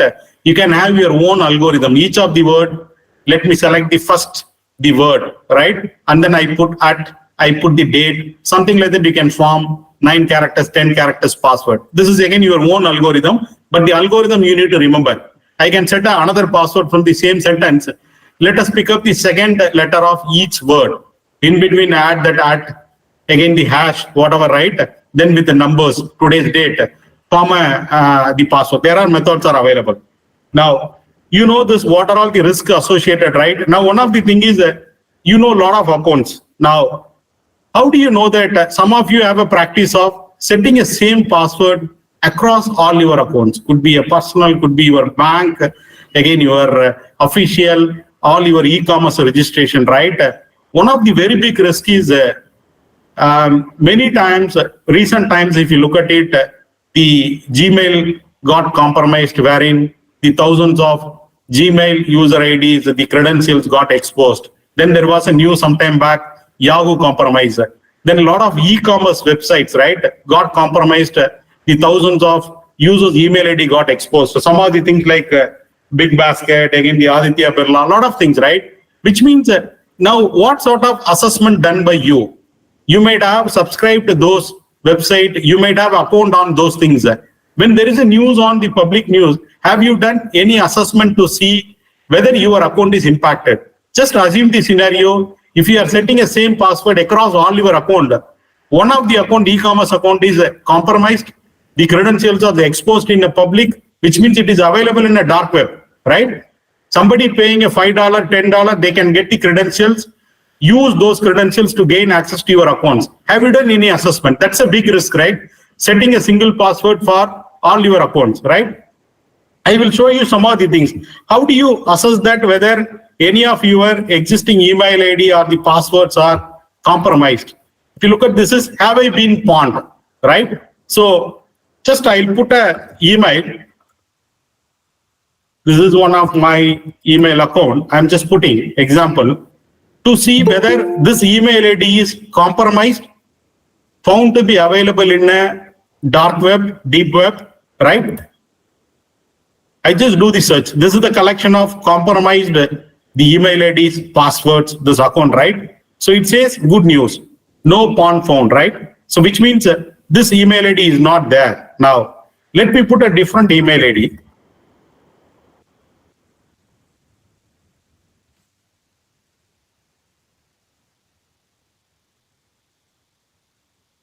See, it says it found 355 data breaches and found 145 paste, right? If we go down, which all those incidents? See, it says some of the known thing is Adobe breach.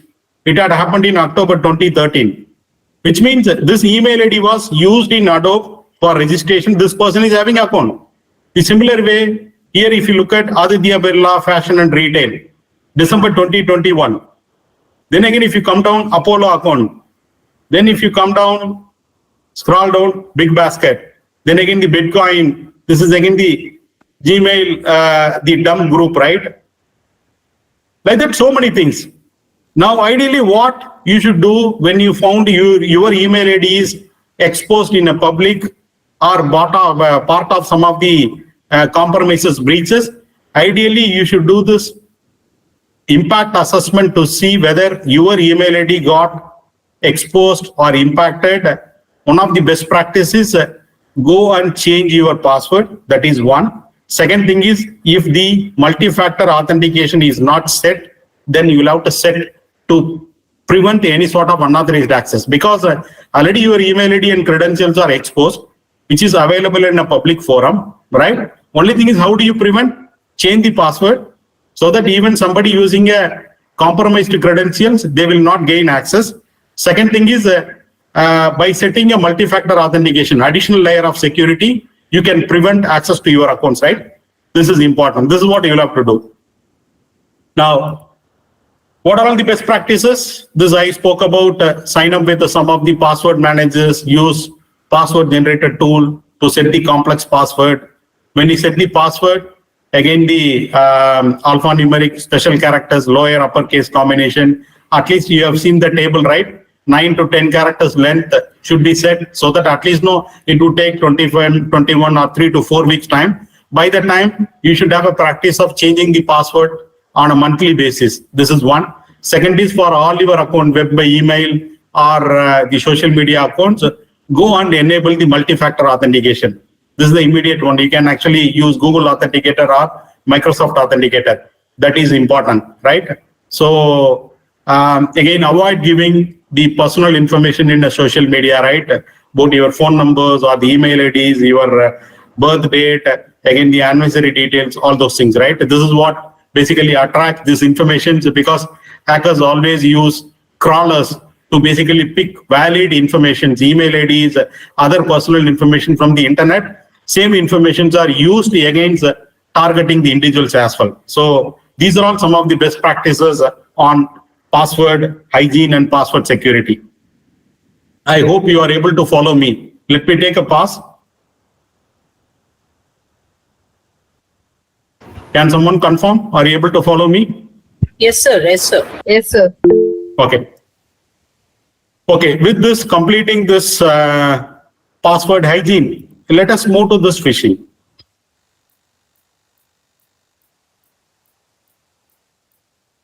Phishing, again, wishing and smishing, these are all part of social engineering. Already I spoke about social engineering, right? Social engineering is a non-technical intrusion, basically used by the threat actors or the hackers to gain sensitive information of users or the organization, right? Phishing is again a form of cybercrime. This is one of the effective technique, 25-year-old techniques. Still today, it is much more effective than any other the techniques, right? If you look at most of the cybercrime or most of the hacking, if properly do this root cause analysis, it will end up in a phishing. It will end up in a social engineering attack. That is what the global statistics says, right? So it is an attempt to obtain sensitive information such as username, passwords, and credit card. This you would have seen. Phishing means it is again impersonating the legitimate site. It could be your banking site. It could be some of the government sites, right? They will create a fraudulent site which is similar to the original one. The logo, the content, everything remains same. What is the difference here? Say, for example, like if the bank name is like ICICIbank.com. Okay. So when I put ICICI, this is the legitimate site, ICICI Bank, right? ICICL, I and L, it would be very difficult to differentiate on the URL when you type it in a website address, right? Instead of I, they put L, or they put one more I, or they put one more C, which the users will not actually identify easily, right? This is called like cyber squatting. On the domain name, they make certain actually spelling issues, or they make certain impersonation, right? To make the users basically difficult to detect it, right? Otherwise, the content, the logo, whatever information, user information, everything remains same, right? This information comes, everybody looks at the logo, looks at the content, then if they think like this is a legit site of the government or legit site of the so-and-so bank, ABC bank, whatever it is, then they start giving the credentials. The moment you give the credentials, it will not go to the bank or it will not go to the government organization. It will go to the fraudulent person who created this particular website, right? So this is the modus of operandi, this phishing. This phishing always comes in an email as a link, right? That is where if you just move your mouse and scroll on that particular URL, you know, right? Whatever the URL present in that particular email content, when you actually scroll on the URL, whatever it shows, right? It should be same, right? If it is different, then it is getting redirected or it is a phishing URL. Or if you look at that URL name, you will be able to identify clearly whether this is the legitimate site or something like a phished site. So phishing, if you look at commonly, there are 4 to 5 types are there, right? Common phishing, I spoke. This is a fraudulent email, comes with a general message, impersonating banking, impersonating or the government sites, right? Wherever user-related details, sensitive details are involved. Spear phishing, fraudulent email that appears to be from someone you know, known people, right? If you are working in an organization, it pretends to be coming from your CEO, CFO, or manager. That is how it looks, right? Smishing, the same phishing technique, but this actually comes as a text message in a mobile. Text message. That is called smishing. That is a SMS, smishing. Phishing, this is also type of a phishing, but it is a phone call, right? Generally, like you all will be getting a lot of actually phone call as a part of telemarketing call. You never know whether this call is coming from that particular bank or particular organization, but they claim that are you looking for a bank, are you looking for a loan, are you looking for certain actually offers? You get this actually phone call, right? Phishing. Wallet, this is again the phishing email, again targeting some high profile or the celebrities, right? That's called like wallet. So these are all the broadly 5 different types of the phishings are there. Now, how do you identify the phishing email? As I mentioned, there are certain red flags which you can identify when you get an email. The email, one of the things is like on the domain, you will have to see, right? Whatever the URL, you will have to clearly that particular domain, right? Whether the domain is the legitimate or anything like a suspicious. From that, you will be able to identify it is a phishing email. Second thing is lack of personalization. When somebody doing a phishing, emit the phishing email or the spamming, they don't send any personal email because for them the target is they send thousands of email to see at least a few of them fall victim for the phishing. That is the modus of operandi, which means they cannot put like dear Vijay, dear Ram, right? So they say dear customer. That would be a generic thing, right? That is one of the particular red flag you can identify. If you are coming from a bank never address dear customer, right? Because they have all the details about you. They will actually put your name, your account number, all those details will be there. Similar way, bad spelling and grammar. In this, because the spammers normally pick up some of the readily available content on the internet, some of the content writing site. Generally, it used to be a lot of grammatical mistakes on that phishing email content. That is one. Strange website links, I have already told you how you will have to use your mouse over a website link to identify suspicious or legitimate URL given. Then the suspicious attachment. Attachment itself, we all know it is like a doc or the Excel. It will have some strange, the suspicious attachment, which means moment you download that suspicious attachment, your system might be compromised, right? That is where it will have a suspicious attachment name. That is also important. Then obviously the sender, you may not know, it is unfamiliar or unknown sender. Second thing is, other thing you need to watch is they will create a sense of urgency and asking your personal information to submit within some timeline of 24 hours. That's a sense of urgency. that email will create. Say, for example, we are in the process of upgrading the system. We are validating customer account detail. If you don't provide your personal information in this particular format within 24 hours, your account will be deactivated or your ATM will be deactivated. Moment somebody saying ATM account will be deactivated, they will get panic, right? Second thing is they will create a sense of urgency. This has to be done within 24 hours or within like 8 hours. That itself is basically a suspicious activity, right? So you don't have to get actually panic. If there is any issue, yes, let it get actually locked, right? You can call your bank or walk into your branch. You can validate, right? Nobody actually create this sort of the urgency or acting customers to basically take actions. Banks are creating a lot of awareness time and again. RBI is creating awareness. They are actually clearly stating that bank never ask your personal information, PIN, CVV, your ATM PIN or all other details, right? These details are available already with them. They never ask through the telecaller, through this email information. So don't fall prey for these things.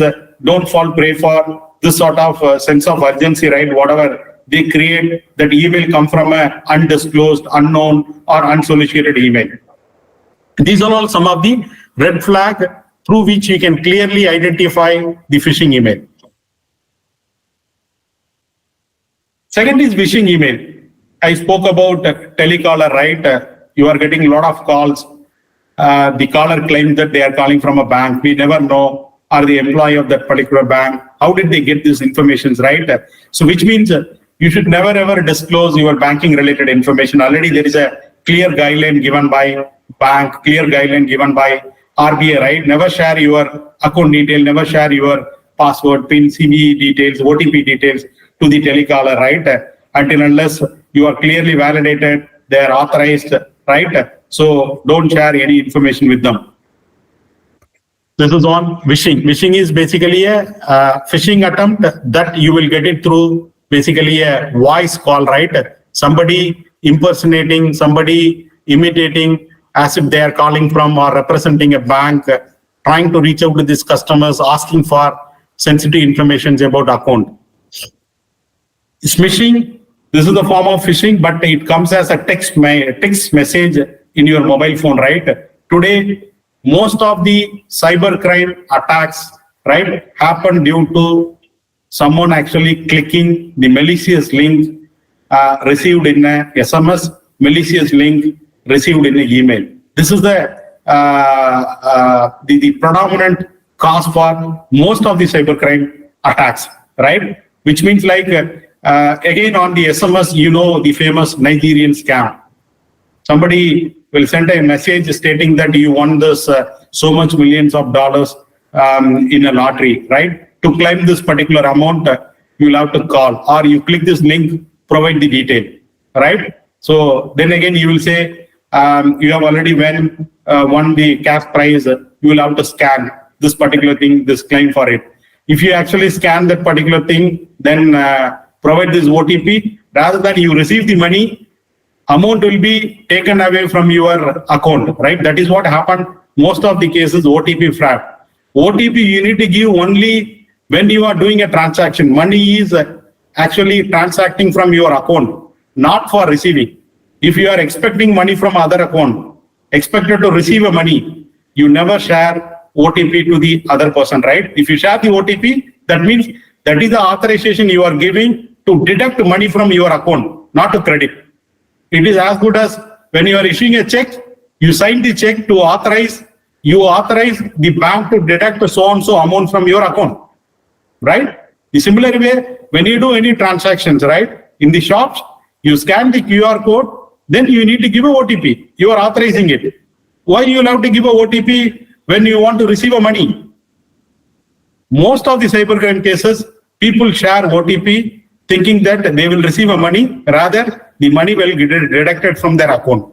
So this is one actually very, very dangerous. That is why one of the thumb rule you need to keep is never ever click link that is received from unknown sender, right? Suspicious sender, unknown caller, don't receive it. Are we good? Just I wanted to take a quick check. Are you able to follow? Yes, sir. Yes, sir. Yeah.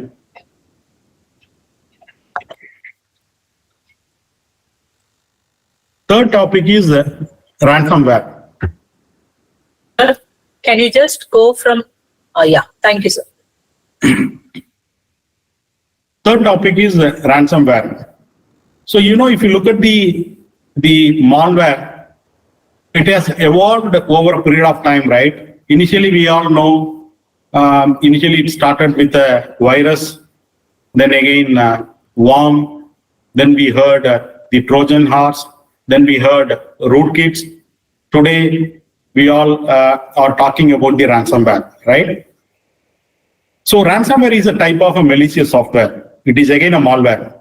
But the each and every malware program, it will actually act the way in which they code the program, right? This ransomware is basically programmed, this malicious software is programmed to basically hold your files, computer hostage, and then demanding payment for you to regain the access, which means what happens is that the moment you click any of the suspicious link, or if you download any shareware programs, it might come with some of the malicious software, right? The moment that the payload gets into your system, the program is designed to basically lock either that whole drive, C drive or the D drive, or it can actually encrypt the Microsoft Office document, which means all your Microsoft Office related documents, Excel file, PDFs, then again PPTs, again the Adobe PDF files are inaccessible, which means these all encrypted. That's the way. See, earlier if you look at, okay, it will infect that particular file. That is what used to happen earlier when we talk about the virus. Then worms, once infected, it would propagate in the network, right? If the systems are all connected in a network, all the basically systems connected on the network will get infected. That's a worm behavior. Then the Trojan horse, the moment it infected, it opened up the back door through which the hacker will continue to have access on the system. That is how the Trojan and backdoor that works, right? Ransomware, here, the moment you click the malicious link, the payload is actually getting to your system, then your drive will get basically encrypted, or some of the key documents, Microsoft documents will get encrypted. You will get a message of ransom message, right?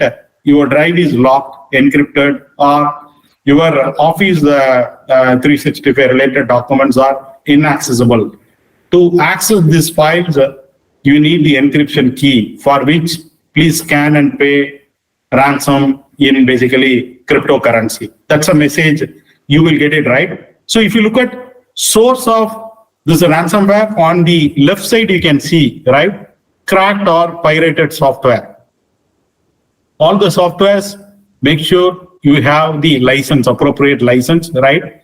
If you use a cracked or the pirated software, this is one of the source for getting a malicious software. Second is the mails coming from unknown source, unsolicited email having certain suspicious link, right? Or clicking an unknown suspicious link, or downloading a malicious attachment, that could be one of the source. Third very important thing is infected pen drive, right? There are a lot of actually hacking stories, the compromises on the pen drive, right? Today you get the freeware, some of the pen drives found to be available on the roadside, or something like somebody left it, right? Moment if you think like there is a pen drive, if you plug in, right, you never know. It might have a malicious actually software, it might have a certain actually malicious code. The moment you connect, your system might get infected and your system is compromised. So you need to be very, very clear on those things. Then the fourth is there are drive-by download website, there are advertisements, right, or the adware program that is also cause for some of the malicious program. So this is the source of the infections. Then once the system is infected from one of the sources, then hacker gain access, install the malicious packages. That is what I said, the basically a payload. Once get into the system, it basically encrypted. The data gets encrypted, ransom note displayed in a screen, ransom demand to unlock the data. So how does it look is, I have the screenshot also, let me show you. Okay, So one of the things, this is how it looks, right? And the moment your system is encrypted, what happened to my computer? Your important files are encrypted. Can I recover my files? Sure, we guarantee that you recover all your files safety. This, how do I pay? Then this is again through the Bitcoin. They'll give a QR code or they'll give a number, right? Then there is a timer also running on the left side. This is how you will get this message. But now the question is, what is the guarantee that you will get the data if you are making the payment? Is there a guarantee? No guarantee. No guarantee, because you are interacting with someone or you are doing a transaction with someone who is unknown to you. We don't know which country is he operating, right? After receiving a payment, is there any guarantee that he will give a decryption key? No guarantee. So never get involved, never make any attempt of paying a ransom to get the decryption key. Then what is the best practice? The proactive measures is, even today, the malware malicious programs are available for all the OS, because earlier there was a myth that only Windows system get infected, right? Not like that. Today, even the non-Windows systems, Linux system, there are malwares available for Apple iOS systems as well, right? Which means today you require a malware protection, ransomware protection for your laptop, your home computers, your mobile devices. It all comes with a total security, all-in-one protections, right? AV protection, the antivirus protections, malware protections, ransomware protections. You need to get that software, right? Ensure that the signatures are up to date, so that whatever the system's actually getting into, whatever data getting into your system that is scanned, it also gives some level of first level of defense, the protections, right? To basically stop any sort of malicious file getting into the system. So this is very, very important to have the malware protection software in all the gadgets, all your devices. That's point number one. Second is, you should have a practice of taking backup of all your data, which means you can have a cloud subscription or you can have an external hard drive and take the data on periodic basis. It could be weekly, monthly, or daily, based on the sensitivity you can define, right? Why I'm saying is, the moment your system is affected with the ransomware, right? Ransomware, malware, ransomware, the program, then the only way to basically recover your system is rebuilding the system from the scratch. You will have to do the format, you will have to rebuild with a new OS, and then you need to create the file system. Then all your data needs to be restored from your backup. That's the only way guarantee that you can actually recover your system fresh, as well as your data are available. Whatever, if you're taking a daily backup, at least your loss would be limited to only 24 hours, weekly, maximum week, right? But most of your 90% of your data are available. If you make an attempt of paying a ransom to a threat actor, then there is no guarantee. That is one. Some of the cases, you might get the decryption key, right? But what is the guarantee that again they will not encrypt, right? And second thing is, this data, they can make it available in some of the underground forums, right? Dark web, deep webs for the sale as well. So don't get into any discussion interactions with this particular phone numbers or the contact email IDs. Best thing is recover from the scratch, rebuilding the OS. The proactive measure is, I think you need to have a licensed software. Make sure the operating system related patches, hotfixes are up to date. You are running with the latest version, so that nobody can exploit any OS related vulnerability. That is point number one. Second is, you need to have a malware protection software, which actually comes with the ransomware protections as well. Make sure the signatures are updated periodically on the systems to prevent from any sort of new malware, new ransomware.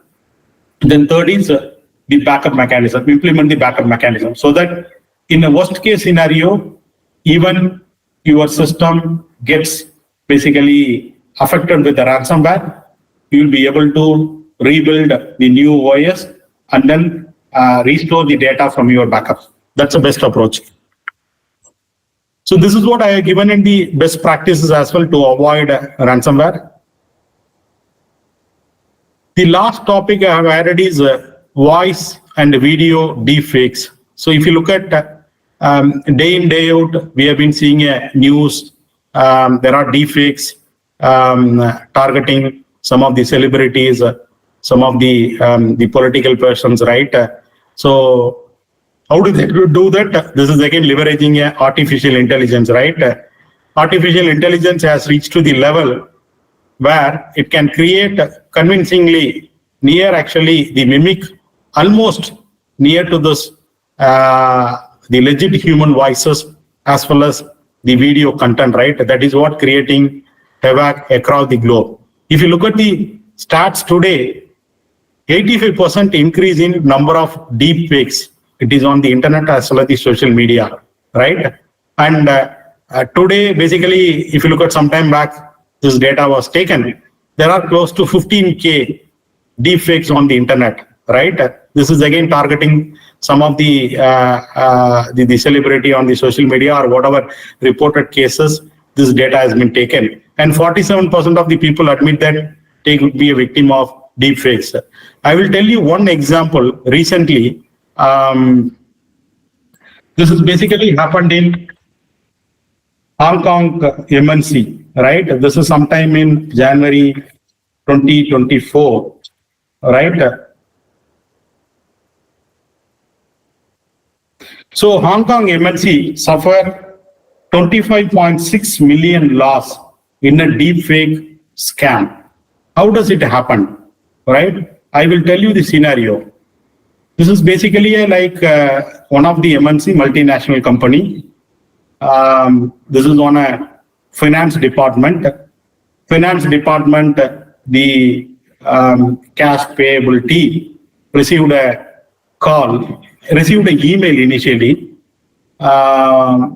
stating that that email is pretends to be coming from CFO of the company, stating that within 4 hours, you need to do the wire transfer of 25.6 million USD to so-and-so account, right?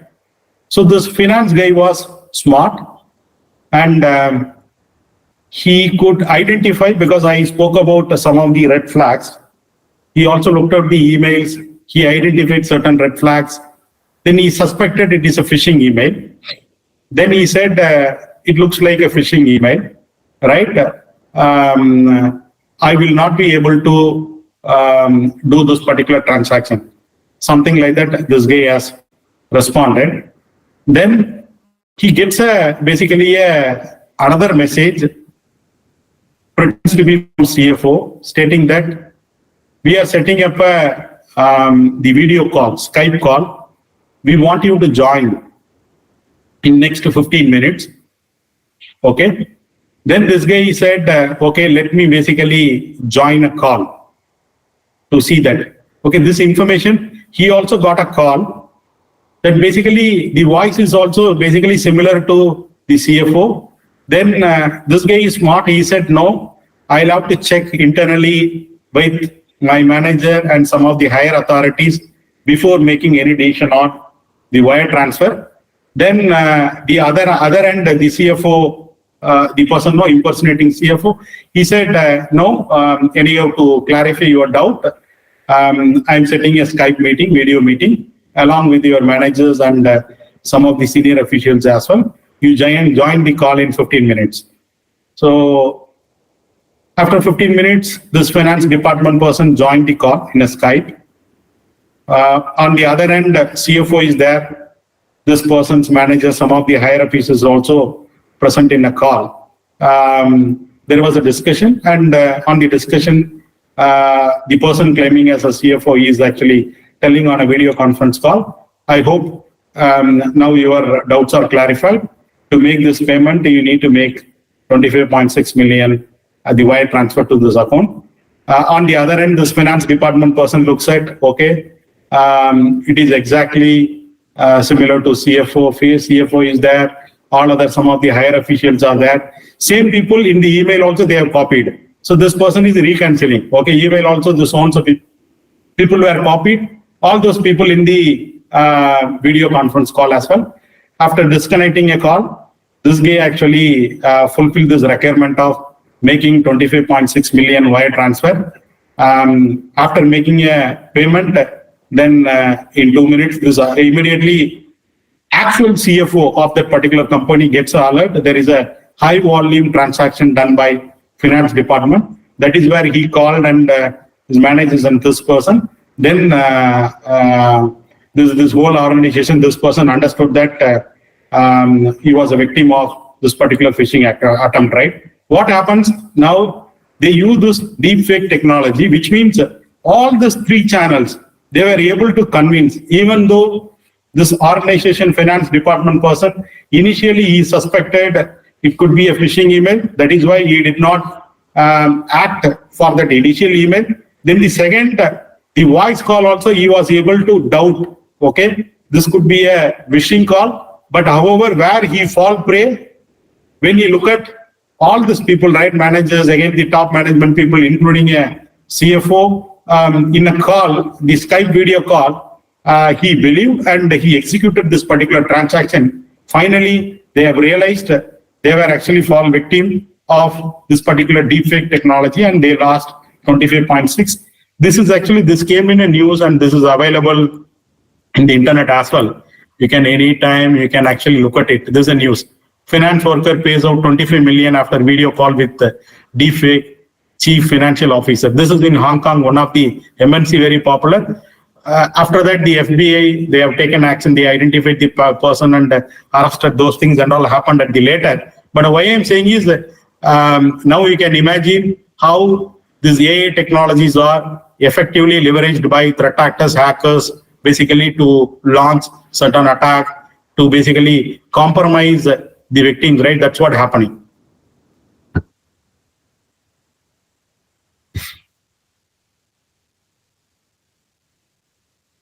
So the final one is on the ransomware today, how it works is the ransomware as a service available. We all heard the cloud service, we all heard security service, IT outsourcing, right? Similar to that, the ransomware as a service also available. What does it mean? Which means there are skilled people, right? The hackers or the threat actors who does this malicious the activity. They have a skill set. But the service, what do they get? The service people, they have a tool set, they have a technology to basically launch attacks. So how does it work? Threat actors operating from some of the risky countries, right? Russia, it could be Russia, China. These all actually state-sponsored threat actors reach out to the service, ransomware as a service.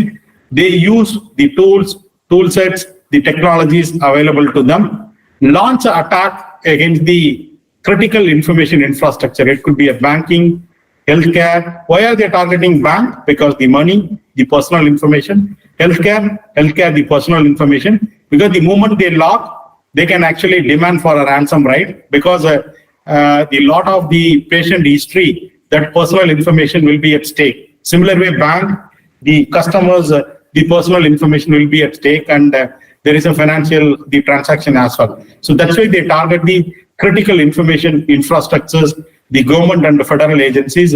They launch the attack. After compromise, the hacker activity is over. The ransomware as a service, the central group, they reach out to this victim, they do this negotiation of ransom, and then actually work with the threat actor for sharing this decryption key. This is how the model is working, right? It is not an individual person who is launching attack. This is available as a service. A lot of compromised credentials available in a dark web, deep web. They pay $5, $10, $100. They get this all the leaked credentials, compromised credentials, use those credentials for launching attack. They actually leverage the ransomware as a service, get the service tool sets, launch the attack on critical infrastructure. This is how the whole the system works. Now, coming back to this last topic on the cybersecurity guidelines, right? We saw the password hygiene, password security guidelines. followed by, we have also seen social engineering, some of the top 3 techniques, phishing, wishing, as well as the smishing. Then the third topic, we have seen the malicious program, ransomware, and how to protect, how to overcome from the ransomware attack. In case you fall victim of ransomware actually attack, how do you recover, right? What is the best practices around recovering your data? So these all aspects we have seen. At the end, I wanted to cover, comprising all these topics. Here we have put some of the do's and don'ts. That's what covered under cybersecurity guidelines, right? Do's, use the effective the malware protection software. That is important. We spoke, I have also emphasized on, right, how you need to be proactive to prevent from some of the malicious infections. Second is download apps from unauthorized apps or the sites, right?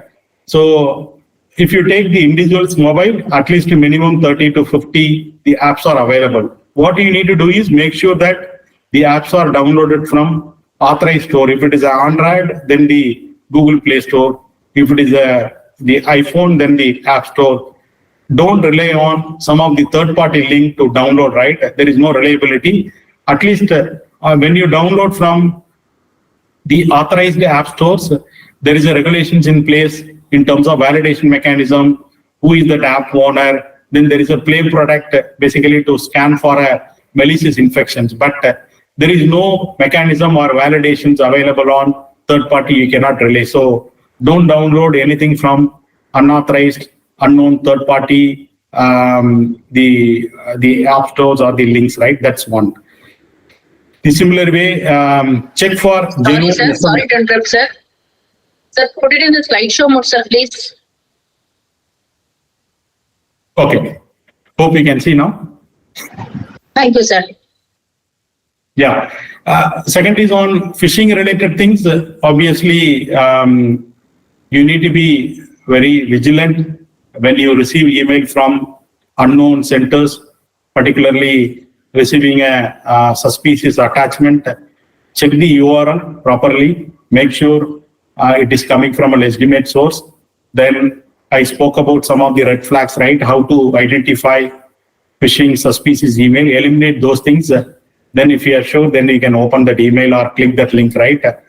Before downloading unknown attachment, you need to be wary and make sure it does not have any the malicious program. If you have a malware protections, then when you download, it also scans to detect any sort of malicious infections. In the similar way, when it comes to the SMSs, when you get SMSs asking for a personal information with sense of urgency, lottery scam or Nigerian scam, don't fall prey, don't click any link, right? That is coming from unknown center, unknown basically number. That is important. Visit official sites of service providers to contact the support. This is again other, we have seen it, a lot of part-time job, some of the service provider contact numbers, right?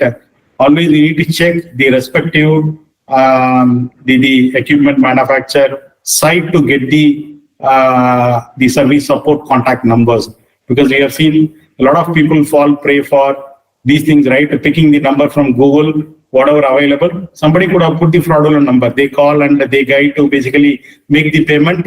They never get service. They fall prey for some of these scams. A lot of scams are available, part-time job, a lot more things, right? So always rely on official websites, right?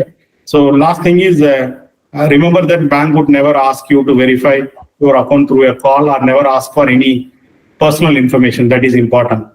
Then again, the don'ts, obviously we spoke, right? One of the thumb rule you need to remember is don't click the link, suspicious link that is coming from unknown center. If you follow this thumb rule, I think most of the security part will be taken care. And don't respond to unknown caller. Never share the personal information. Never display your personal information, right? Sensitive information on your social media accounts. This 3, 4, the fundamental, the hygiene, that would take care of your individual privacy. That would take care of your account actually safety and security. Okay. With that note, I think I have come to this end of the session. What I can do is I can also show maybe 5 minutes. I can take time to show on the SAIC website.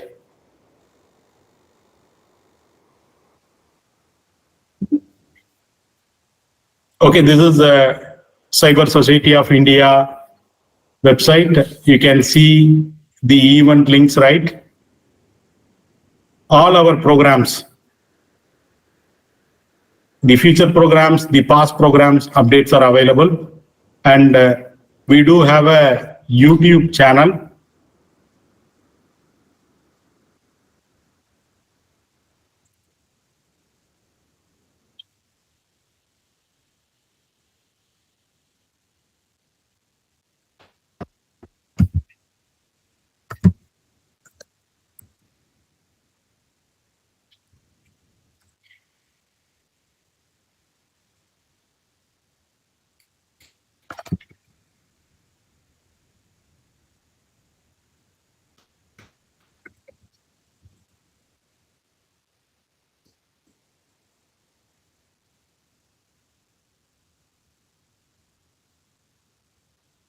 You can see all our programs, videos are available, all our programs. Predominantly, we conducted in-person workshops covering various emerging cybercrime topics, cyber law, Indian Evidence Act 65B, the compensation to the cyber victims, adjudication under IT Act, then again, cybercrime related awareness, a lot of programs we have done it, social engineering, phishing related things. We conducted school programs, all are available. If you go here, you can subscribe. It is available free. You can look at it. We would also encourage you to be part of some of our the programs, upcoming programs. We can extend the invite. Maybe we can take the registration details from CSI. We can extend to CSI members as well as the teachers. I would encourage you to be part of these actually sessions to get updates on emerging cybercrime trends, security guidelines. This is one. And I have been regularly speaking in the TV channels on various things. The cybercrime related overview, cybercrime related awareness. So these things are available. This is my website, and you can also look at. If you go to TV channel, sometime back I spoke in DD Tamil channel. It is again 30 minutes. I have covered completely on all the top 5 cybercrime related overview, right? Top 5 cybercrime, the scenarios, how do you overcome? Then recently I spoke about this is Sanjar Sadi, the initiative done by the government of India, basically to report as well as report basically a lost mobile, stolen mobile, right? How do you report? And once you found this mobile, how do you unblock your email? This is again available, Sun News. I gave the channel. Then again, recently there is one on the FedEx scam, right? The courier scam. You will get a call from unknown stating that you have a parcel which is linked to some of the unwanted activities, right? It could be linked to some drug groups, or it has certain suspicious the content within the parcel. So they claim that they are calling from Cybercrime Department of Mumbai. It's a kind of a virtual arrest, right? They will ask you to join the Skype. They will not allow you to disconnect from a Skype, and they'll say, you please actually tell us what all bank accounts you have. You share all the bank account related details, then ask you to transfer all your money to the third party account to see. You'll have to prove that there is no linkage to any of the drug actually smugglers, right? Then they'll say all your money should be in a third account for 10 minutes, 15 minutes. We will observe. After that, the money will be transferred back to you. But what will happen? Once you move this account, once you move your funds to the third party account, right? Whatever they are actually claiming, from there, it is a kind of a thing, right? Moment it lands, the amount get actually transferred to the multiple people. You'll never get it. That's all. This is a scam. It is going on. This sometime back on the Sun News. And second half, our secretary, Mr. Balu, who was the Assistant Commissioner of Police, Cybercrime, right? He has handled a lot of cases. He is currently a secretary, and Earlier, he was a president in Cyber Society of India. So together, we have done a lot of programs. He is again a continuous regular speaker in TV channels, again the magazines. We have been doing awareness through various initiatives. One is we jointly work with other forums for creating this awareness. And then we also participate in the TV channels on various cybercrime related topics, creating a cybercrime related awareness. At least once in 2 months, we conduct a physical in-person workshop wherein the government officials, law enforcement, predominantly the judiciary, lawyers, advocate, cyber law students, and then the students are part of it. Already we are having 7 student chapters. One of the recent thing is Sai Ram College in Chennai. We had actually memorandum of understanding with Sai Ram College of Chennai. We created the student chapter, and last month we conducted one awareness program. Like that, we have like-minded people comes together. Idea, the vision is to impart cyber awareness to the netizens who are using this basically the internet, right, to know about emerging cybercrime trends and then overcome with some of the security guidelines. So with this, I conclude my session. Maybe we can open up for questions. I'm happy to answer if you have any questions. So if you want to put the direct question to the speaker, please unmute and you can ask him directly. Namaste, sir. Good afternoon. Yeah. So thank you, sir. This session was wonderful. I don't know whether you can say this here. Can you suggest any specific few of best antiviruses? Yeah, you can. A lot of things. I don't want to recommend any specific the OEM product, but you can look at it. Understand. Bitdefender, Kaspersky. There are a lot of things are available. It comes with a cost, but we should look at today. It is also provide the security for your end devices and gadgets, right?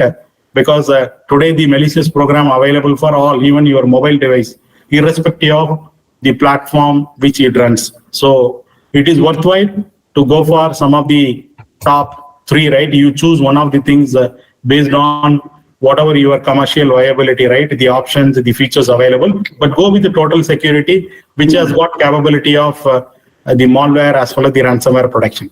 That's my Thank you, sir. Can I have one more question here? Yes. Some people are saying if you purchase original Windows, is it enough to have antivirus there itself? They themselves give malware defender. It works. Is it works. enough? Right. It works. If you go with the Microsoft basically license, Microsoft product is a Windows Defender, right? It comes with the antivirus. So you can go for it. Thank you so much. Any other question? Any other question from the participants? Please unmute yours and ask.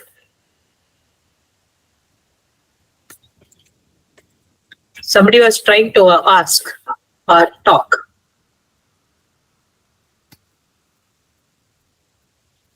Okay. Thank you, ma'am. Yeah. Thank you, sir. You covered some of the things like what is phishing and like how to protect our password, like how frequently the passwords are getting affected, like how we have to change it. And also we have touched upon ransomware, how to overcome it. So thank you for your session, and you also showed some of the live things also. Thank you so much, sir. We were like, it will be useful for both the teachers and the student community. Thank you so much. Now I request all the participants and the speaker to switch on the camera for a snapshot. I request all to switch on your camera.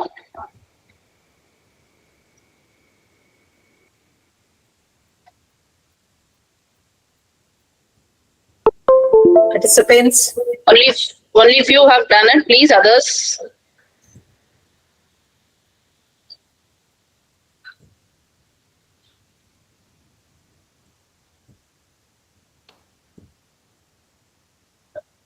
Participants, Yes. please unmute your video so that we can have a snapshot.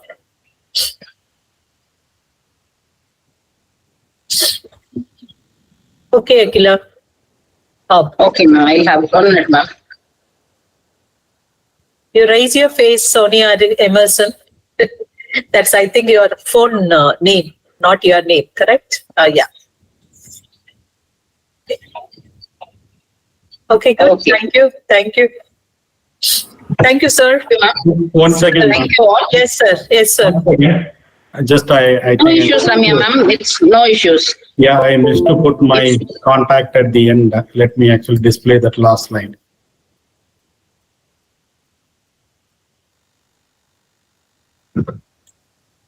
I request all the participants to put your feedback. So all the Yeah. 5 sessions, you have to mark your feedback. Then only you will be getting your certificates. Can you see my screen? Yes, sir. We can see the Yeah. screen, but not your presentation, sir.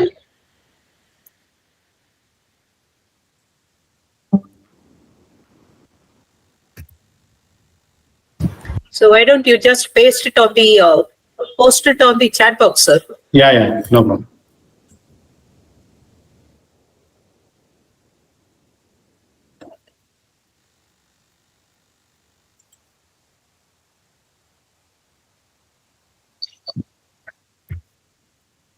Yeah, now Joe, please confirm. Can you see my screen? Yes, sir. Yeah. kmvijay@gmail.com. And I have also put Cyber Society of India website and Sir, can you YouTube. hide the notification messages? Thank you. Yeah, YouTube channel details.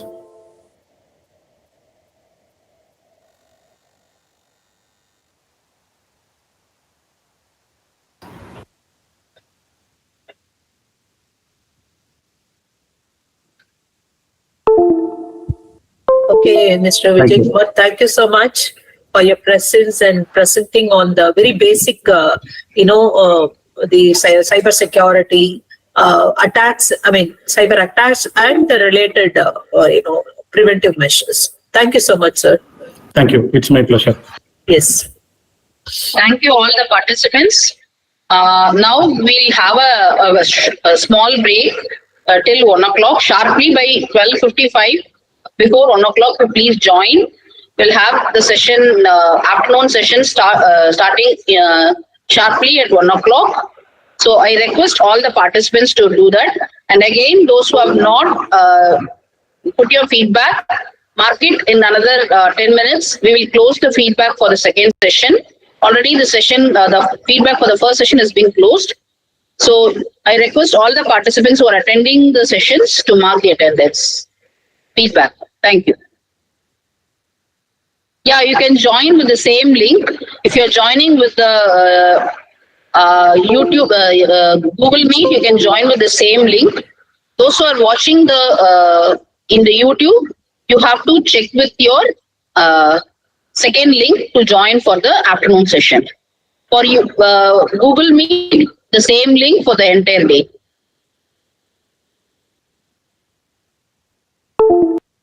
Sure.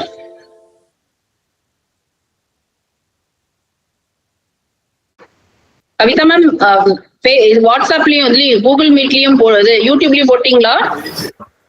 Yes ma'am, YouTube லயும் போட்டிருக்கேன்.